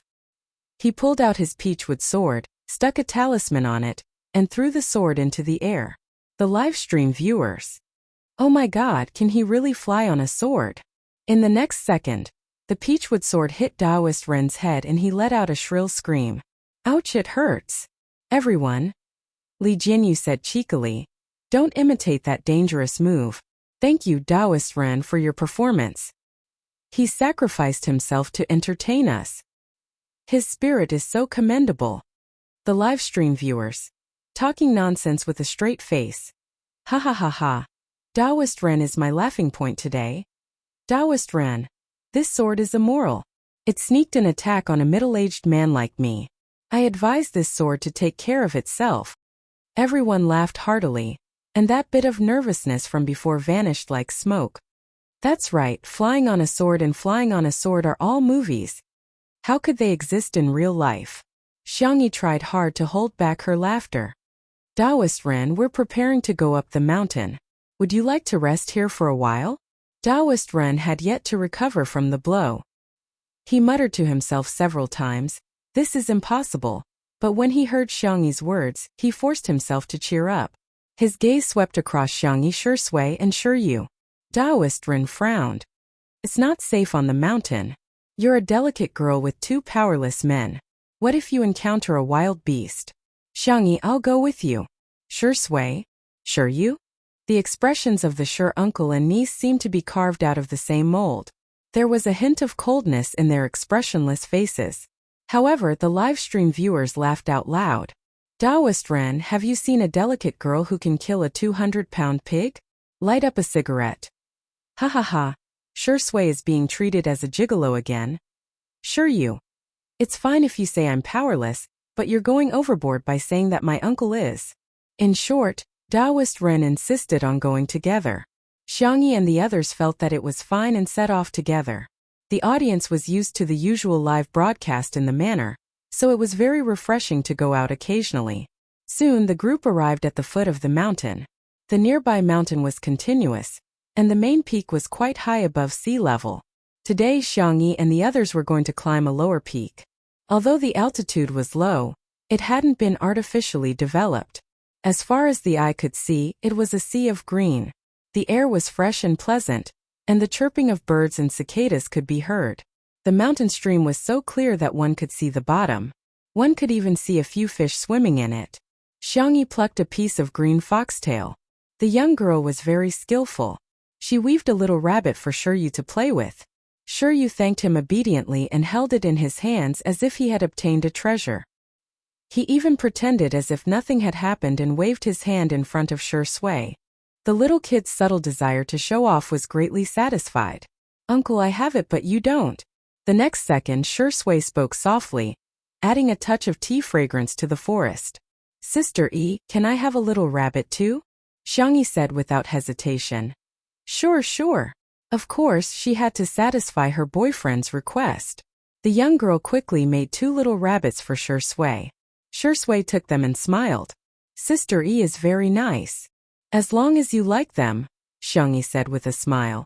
She turned her head to see if there were any edible wild vegetables. While she wasn't paying attention, Shi Sui waved the 2 straw bunnies in front of Shiyu. The cold and handsome man had an impeccable physique. He said in a serious tone, Do you see? I have 2 little rabbits. The order of the 2 chapters had been changed. It was time to refresh. Chapter 696. Shiyu was speechless. The little Shota was speechless. He used to idolize his uncle, but who could have told him that his uncle was so childish? The livestream viewers were aghast. Shuringdi, you don't do anything related to humans at all. You can't be too Shi Sui, you're even bullying children. Ha ha ha. It's clearly the Shi family showing off to each other. It's obvious that they're just a plastic family. Unwilling to be outdone, Shiyu puffed up his cheeks and said, I have one too. Shi Sui smiled and said, I have 2. Shiyu exclaimed. Sister gave it to me first. Shi Sui continued, I have 2. Shiyu was speechless. I'm so tired. Showing off to his little nephew was no longer enough to satisfy a certain Shuringdi. Thus he locked his gaze on the camera. The livestream viewers were speechless. They suddenly had a bad feeling. Sure enough, the man got closer to the camera, and his handsome and noble face was magnified. Without the enhancement of any beauty filter, his skin was still cold and pale. When he smiled it was bewitching. This is a little rabbit that Sister E made for me. Shi Sui raised his left hand and then his right. This is also a little rabbit that Sister E made for me. Isn't it cute? Everyone at the scene was speechless. The livestream viewers were speechless. There are 2 trees in front of my house. One is a jujube tree and the other is also a jujube tree. Shuringdi must be a contemporary literary hero. Ha ha ha, is this man really 27 years old? He's so childish. You guys are luring the dog in to be killed. If I'm guilty, the law will punish me, not slap me in the face with dog food. Suddenly, Xiangyi's surprised voice came from not far away. There are mushrooms. Looking in the direction of the voice, they saw the little girl standing under the shade of a tree and waving in the direction of the crowd. Shi Sui walked closer with his long legs. Perhaps because it had just rained, there were many mushrooms growing nearby, spreading into a large area. Xiangyi quickly identified which ones were edible and which were poisonous and told everyone to pick them separately. Even Shiyu gave him a small basket so that the child could feel the joy of labor. This was a very new experience for Shiyu. The little boy huffed and puffed as he picked them very seriously. Xiangyi vividly told the audience about several common ways to make mushrooms. While she was talking, Taoist Ren's loud voice came from beside her. Gulp. Xiangyi looked over. Taoist Ren said awkwardly, Well, I was in a hurry on the way so I ate a boxed lunch on the train. Xiangyi, when you started talking about food I got hungry. Xiangyi didn't say anything. Her expression was solemn as she stared at Taoist Ren. Seeing that she didn't say anything, someone in the live broadcast room suddenly picked on her. Is this how you treat your guests? That's right, Rendauda came all the way here. Isn't treating him to a meal the most basic social etiquette? Taoist Ren is talking to her and she's ignoring him? Is there something wrong with her? Is she getting arrogant because she's popular? The group of people was filled with righteous indignation. In the next moment, the camera slowly switched and many people screamed in front of the screen. Ah! Through the high-definition camera, the crowd saw that on the tree behind Taoist Ren, a snake had climbed up a mountain at some point. The audience in the live broadcast room instantly went crazy. F***CK. This is F***King Venomous Snake. F***CK. I was so scared that I dropped my tablet. It's over, it's over. This snake is super venomous and fast. Is the production team going to die here? Chapter 697. Guoshanfeng's real name was King Cobra. It was ferocious and had quick reflexes. Most importantly, it was highly venomous, and was one of the most dangerous snakes in the world. The scene was so quiet that one could hear the wind and no one dared to make a sound. Even the experienced cameraman Lao Zhang's hands couldn't help but tremble. Who wouldn't be afraid? It was a venomous snake. They might even lose their lives here. Daoist Ren had his back to the tree, and because of his perspective, he was the only one who didn't understand what was going on. He even shamelessly discussed the topic of freeloading with Xiangyi. Xiangyi, it's getting late. I can't catch the high-speed train with my old bones. Can I stay for a simple meal? Don't worry. I won't freeload. I'm willing to teach you the unique swordsmanship of Qingshui Temple. It's the ultimate technique of my temple. If it were anyone else, Daoist Ren wouldn't teach them even if they were offered money. However, Xiangyi was different. She had selflessly taught him the talisman, so he naturally had to return the favor. The viewers in the live stream were so scared that they didn't even dare to breathe. Their typing was trembling. Ah, Daoist Ren, shut up. I'm so scared that Guoshanfeng will bite you first. Oh my god, I'm going to cry. What should we do? It's just climbing a mountain. How could there be such an accident? I've already called the police and the fire department, forestry bureau, and zoo rescue. I hope they can make it in time. However, I think everyone is in danger. At least 1 or 2 people have to stay behind to hold Guoshanfeng back so that the others can escape unscathed. Anyone who had compassion in their hearts was secretly praying at this moment, hoping that everyone in the program team would be safe and sound. However, even at this time there were still people who were quick-witted. Doesn't Xiangyi know how to draw talismans? She should draw a talisman to make the snake go away. She must be stupid, right? No way. Such remarks easily aroused the anger of the crowd. How could he say such things at a time like this? He was undoubtedly starting a war. The hot-tempered netizens directly spat out vulgarities. Even the most Buddhist Spicy Tutu was so angry that she started spitting. Daoist Ren saw that Xiangyi didn't respond for a long time. Combined with the reactions of the others, he vaguely understood something. His eyesight was very good. Through Xiangyi's bright doe eyes, he saw his own reflection and the figure that was a few meters long behind him. Daoist Ren broke out in cold sweat, and his legs couldn't help but tremble. The atmosphere at the scene turned cold for a moment. Before anyone could come up with a countermeasure, the snake slowly flicked out its tongue, as if it was preparing to hunt. This was simply one disaster after another. No one dared to act rashly. Their eyes and hearts were filled with despair. Daoist Ren gritted his teeth and hardened his heart. You guys go first. I'll hold this beast back. Qingshui Guan was on the mountain. He had dealt with snakes before, and he practiced martial arts all year round. No matter what, he was stronger than these unarmed young people. In the live stream, the Taoist priest is so nice. Wu Taoist priest, you must survive. I will definitely go to your monastery to burn incense. Being willing to stay at a time like this is enough to show Daoist Ren's benevolence. Unlike some artists who are so awesome when they're drawing talismans, they're good at pretending to be dead. At this moment, Guoshanfeng arched his body and looked like he was about to launch an attack. Xiangyi, who had been silent all this while, finally found the right opportunity. The girl's voice was as clear as the sound of nature. She said calmly, Taoist priest, lend me your sword. Daoist Ren was dumbfounded. Sword? The one I have? No, it's just a peachwood sword. Chapter 698. Be it the staff at the scene or the audience watching the live stream, they were all dumbfounded. Sister E wants to borrow my sword? Is she going to challenge Guoshanfeng one-on-one? No way, no way. Is Xiangyi trying to make me laugh to death? If it's an iron sword, there might be hope, but a peachwood sword? I'm afraid it's too late. I give up. Why is she still pretending at a time like this? Aren't everyone's lives worth more than their own lives? Xiangyi is so annoying. What can a peachwood sword do? Does she really think that Baixie's feudal crap is going to work? Can't she use her brain? Everyone kept criticizing, but the eyes of the Spicy Tutu fans lit up with hope. Maybe Sister E really has a way? Based on their understanding of Xiangyi, she wouldn't have made such a request if she wasn't completely confident. Amidst the doubts of the crowd, Xiangyi simply repeated, Taoist priest sword. Taoist Ren hesitated for a moment, but in the end, he gritted his teeth and pulled out the peachwood sword before tossing it to Xiangyi. Forget it, I'm going to die anyway. Giving the sword to Xiangyi might give me a chance to turn the tables. The moment he pulled out the sword, Guoshanfeng moved as well.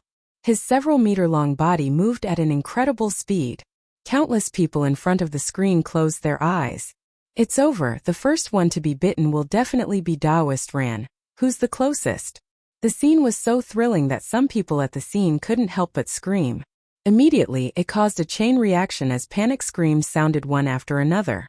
Ah! I'm going to die, I'm going to die! Help! Woo-woo! The audience, who could barely muster up the courage to continue watching the live stream, turned pale and broke out in cold sweat. This is scarier than a horror movie. This is a live stream of death. In the blink of an eye, a few seconds passed. To everyone's surprise, not only did Guoshanfeng not bite Taoist Ran, on the contrary, screech, hiss. Two fearful voices sounded one after another. The audience, who had closed their eyes, secretly opened their eyes, only to be instantly dumbfounded. The 7th inch of the mountain was actually nailed to the tree by Xiangyi's sword. To a snake, the 7th inch was the most fatal spot. It could be said that this sword strike had caused Guoshanfeng to lose most of his combat power. The live stream was silent for a few seconds before the comments exploded at a terrifying speed. WTF? What the F***CK did I see? Am I hallucinating, or are there special effects in the live stream room? I'm going to split it open. Wasn't that a peachwood sword? The peachwood sword pierced through the snake's body and stabbed into the tree? What is this operation? But more than that, there was a sentence that came from the bottom of everyone's heart. Sister E is awesome. Everyone at the scene was also stunned. Was the scene in front of him real? How strong was Sister Yi's arm strength when she stabbed the peachwood sword into the tree? Everyone thought that they were saved, but a sudden change occurred. Sister, be careful. Sure, you shouted. Guoshanfeng's 7th inch was nailed, but he did not lose all ability to move. His upper body straightened, and he opened his fangs to bite Xiangyi. No one expected such a turn of events. Sister E. It's over. It's really over. That was the unanimous thought in the minds of countless people. Unexpectedly, Xiangyi's body was as agile as a dragon. With a run-up, she leaped directly onto another tree. The girl's climbing speed was simply breathtaking. In an instant, she seemed to have activated the flash function in the game, and easily avoided Guoshanfeng's attack. Chapter 699. Xiangyi's godly maneuver could be described as heavenly, and it was so beautiful that it made one's scalp tingle. Hiss! Hiss! Guoshanfeng spat out his tongue, but it was all in vain as he couldn't reach Xiangyi at all. The others had long distanced themselves from her. The excruciating pain coming from his weak spot gradually made Guoshanfeng lose his strength. Soon, Guoshanfeng curled up into a ball in exhaustion. Everyone at the scene was relieved. In the live stream, the viewers were all dumbfounded. This? Is she climbing a tree or using qinggong? Oh my god! Sister E is faster than a monkey when it comes to climbing trees. I got it, I got it.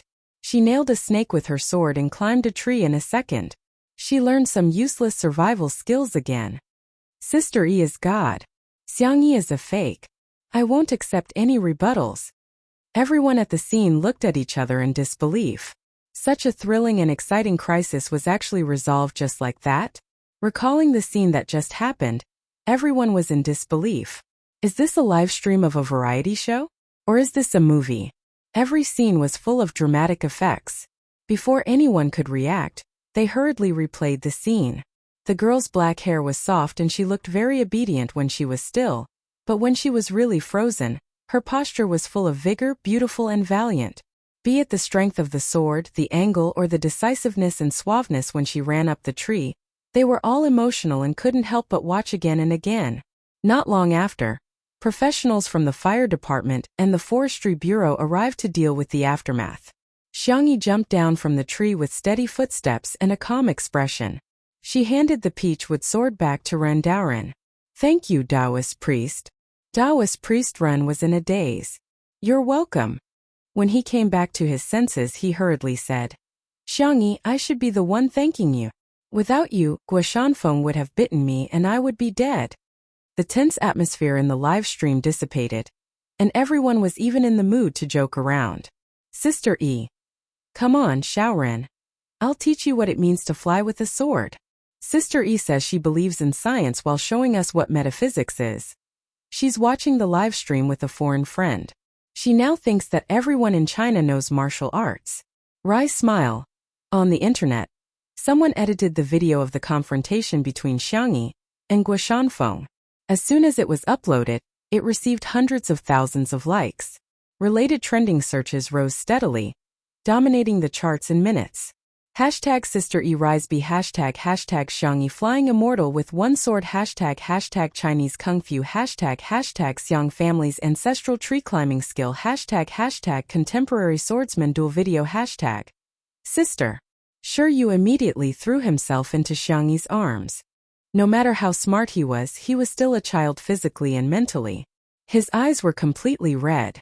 Xiangyi patted his back and comforted him softly. I'm fine. How are you? Are you scared? Sure Yu shook his head. After thinking for a while, he pursed his lips and nodded.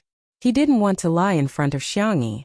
I'm sorry, if I had known that it would be so dangerous in the mountains, I wouldn't have brought you out, Xiangyi said as she rubbed Sure Yu's hair. As soon as she looked up, she met Sure Sui's abyss-like gaze.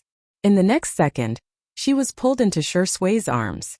He was so forceful that she felt as if he was going to melt her into his bones.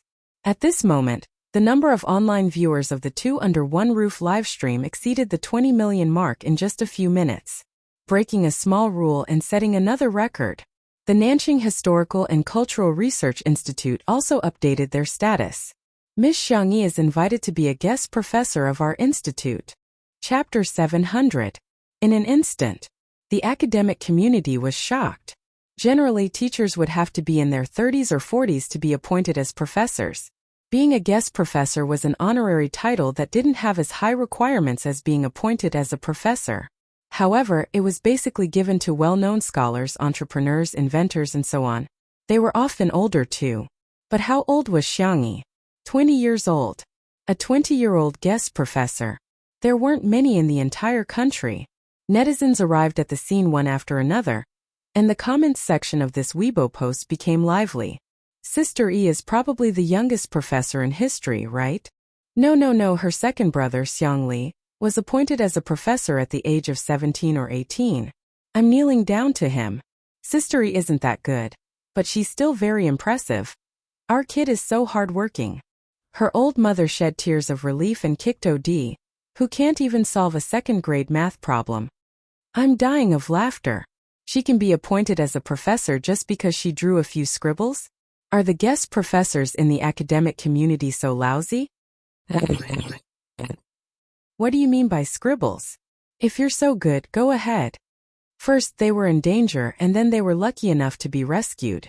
The production crew's limbs were all weak. Just now they couldn't react at all and forced themselves to continue with the live stream. After being rescued, everyone didn't even have the strength to hold the equipment. The live stream ended at the scene where Sure Sui hugged Xiangyi tightly.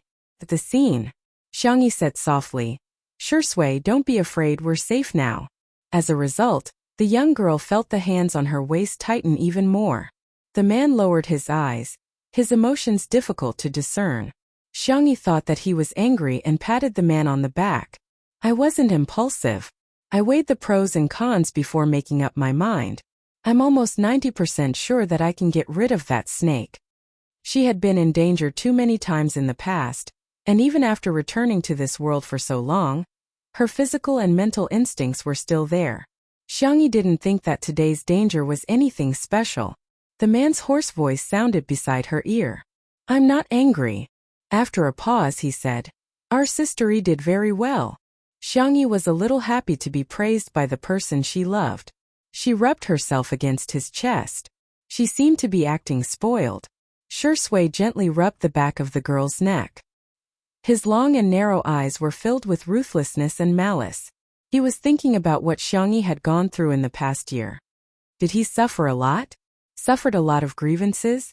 A lot of tears? Such a nice little rabbit. He didn't dare to think too deeply about it. Li Jinyu rested for a while, rubbed his face with his hands and shouted, "Everyone cheer up! It's getting late, and it gets dark quickly in the mountains. Let's hurry down the mountain and go back to eat something warm. It's my treat tonight." Everyone was still in a state of shock.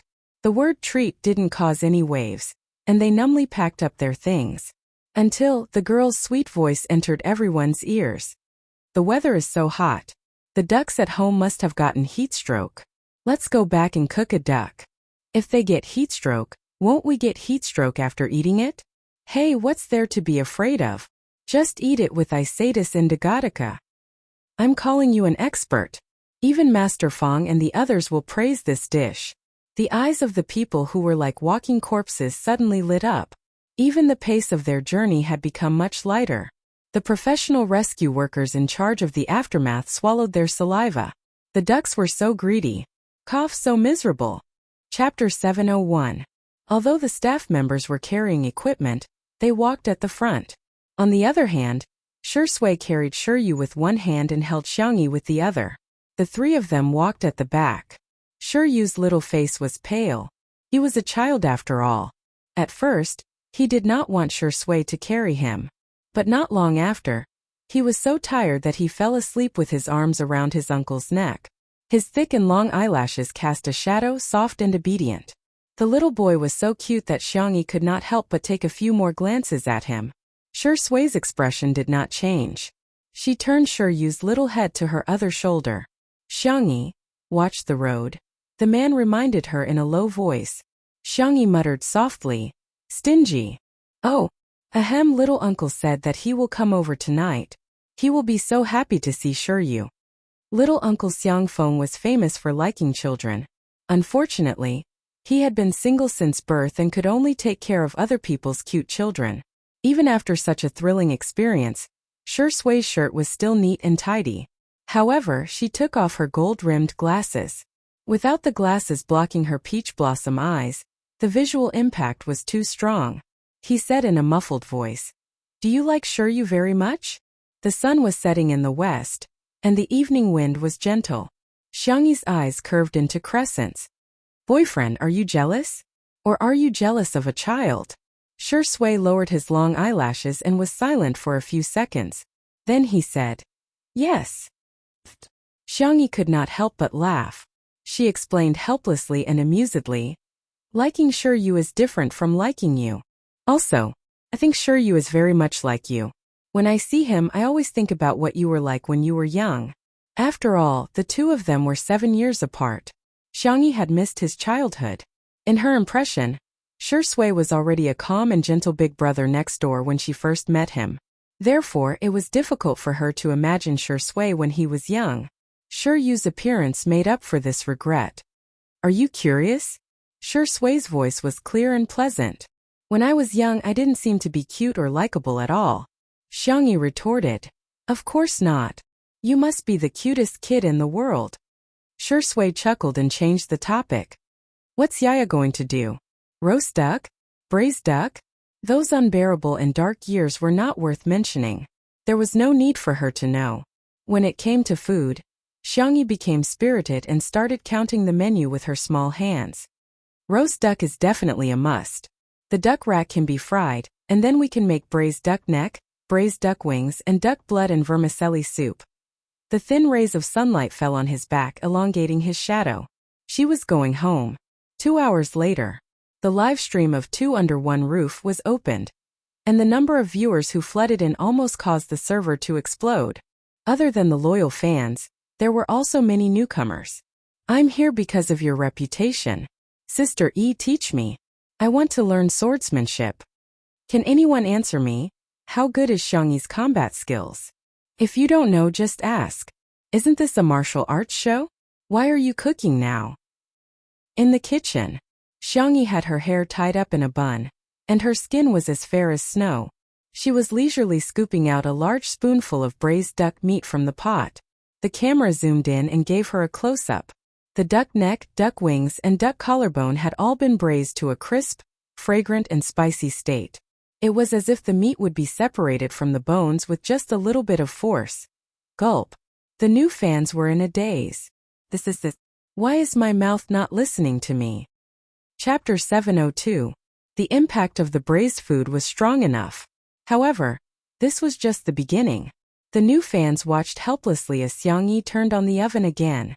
The roast duck was roasted to a caramel color, and the fat sizzled under the high temperature as it dripped onto the roasting pan. The new fans were going crazy. Immediately after, Xiangyi fried the duck rack and cooked duck blood and vermicelli soup. It was a complete duck feast. The girl's movements were clean and neat, and her coordination skills were amazing. Multitasking was a basic skill, and she didn't seem flustered while cooking several dishes at the same time. In the live stream, "I'm so hungry, but I just ate." Isn't Xiangyi a sword immortal? Aren't sword immortals supposed to be otherworldly? Why is she so proficient in cooking? Hey. Forget about being a sword immortal. What the hell is a sword immortal? Our sister E is just an ordinary super straight A student, god of cookery, folk music big shot, traditional Chinese medicine expert, talisman genius, tree climbing genius, magical girl. You have already mastered the essence of the common language. The countless new fans in front of their screens were dumbfounded. However, there were also countless new fans who couldn't help but click on the yellow and blue apps. All of a sudden, orders for braised duck neck, roast duck, and duck blood and vermicelli soup skyrocketed across the country. Not long after, the live stream was full of complaints. F***CK. A certain black duck store is sold out. I've already paid for my order, but the boss called me and told me to cancel it. He said that there's no duck supply today. Oh my god. Why is it so difficult to eat duck? It's so hard to get a duck. Li Jinyu reluctantly spent a huge sum of money and ordered takeout for the staff so that everyone could take turns eating. However, everyone was eating absent-mindedly. They were all obviously waiting for Xiangyi's duck. When the girl called out, it was no exaggeration to say that everyone was so excited that it was as if they were celebrating the new year. The duck is here, the duck is here. Ah, it's the duck. It smells so good, I can smell it. In the living room, Taoist Ren had gotten himself a cattail hassock from somewhere, and was sitting cross-legged on the floor, meditating. He had the posture of a peerless expert. Taoist Ren's lips curled into a contemptuous smile when he heard the commotion. Nothing more than that. Even if it was a delicacy, it could only satisfy one's appetite. Someone passed by him and urged, "Master, please stop meditating. Otherwise, the ducks will be gone soon." Taoist Ren opened his eyes. His gaze was like a torch. He flicked his horsetail whisk and said, "You young people are as kind as water. Water benefits all living things but does not compete. It deals with the evils of the masses and is close to the Tao." The man was dumbfounded. What are you trying to say? Taoist Ren. Let nature take its course, follow your heart's desires and do nothing. Do you understand? As expected of the Taoist priest, I'm ashamed of my inferiority to your spiritual realm. The viewers in the live stream were stunned. Is the Taoist priest some kind of Taoist master? These words, if you think about it carefully, they're extremely thoughtful. Kindness like water. Follow your heart's desires. Thank you, Taoist priest. I feel like I've comprehended something. In the next second, Xiangyi poked her head out of the kitchen. Taoist priest, your pot is ready. Taoist Ren. Okay. The large pot on Taoist Ren's back was now filled to the brim. At the bottom was the braised food. In the middle were several large pieces of duck rack and fried mushrooms, and at the top was a roast duck roll with shredded cucumber, shredded onion, and sweet sauce. Everyone. F***CK. Chapter 703. So it's not that you don't want to fight for it, but you've already taken it all. What a ruthless person. Under the dumbfounded gazes of the crowd, Taoist Ren didn't seem to feel guilty at all. He calmly and leisurely stepped forward and steadily picked up the big pot. He said politely, "Xiangyi, you're too polite. You've put in too much. It's too heavy, I can't hold it anymore." Everyone was speechless. Look at how skillful you are. You can probably handle another pot. Xiangyi was still smiling. She brought out a large bowl of duck blood and vermicelli soup and suggested to Taoist Ren, "I think it would be good to change it to a double-flavored pot. It can also be filled with soup and porridge, so there's no need to worry about the flavors between the dishes." Taoist Ren's body trembled as if he had been enlightened. He stood on the spot and said, "It can actually be done like that." Everyone was speechless. Taoist Ren, those who don't know better would think that you guys are discussing cultivation. Who would have thought that you guys are talking about carrying a pot? And Sister E, you're too indulgent. What double-flavored pot? If you want to carry a pot, you should at least carry 4 or 9 palaces. The dining table was filled with a sumptuous dinner. Shiryu's back was straight and his sitting posture was upright, like a gentleman's etiquette textbook. However, the little boy's eyes were already glued to the duck. "It smells so good. I'm so hungry. I really want to eat." Xiangyi placed a bowl of soup in front of him and pinched his little face. "Shiryu, is there anything else you want to eat?" Shiryu shook his head. "Then try it first to see if it's to your liking. If you want to eat something else, let me know, okay?" Shiryu nodded. Xiangfeng had just returned not long ago. He leaned back in his chair in enjoyment and shook his legs as he smelled the aroma. "Little you eat more. Boys can only grow taller if they eat more.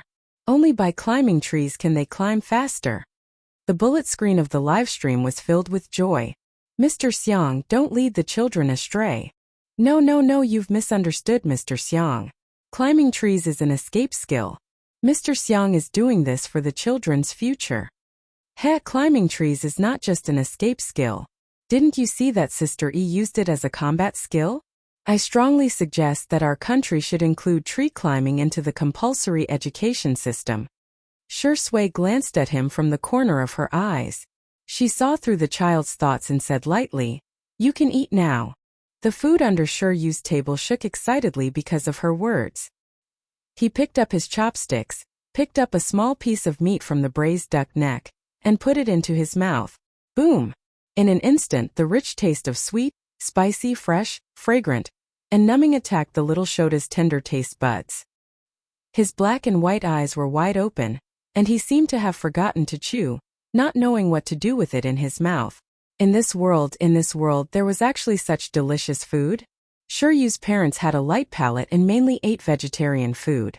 Shiryu rarely ate meat, let alone spicy food. Today's bite had opened the door to a whole new world for him. Xiangyi and Xiangfeng, one on the left and one on the right, served the little boy food and soup. Taking care of others was probably an instinct of the Xiang family. Spoiling their young was even more of an instinct. Thus, in a trance, Shiryu experienced the feeling of happiness that was described in the cartoon. The uncle and nephew of the Xiang family even had a friendly discussion. Children are actually quite easy to take care of. Yeah,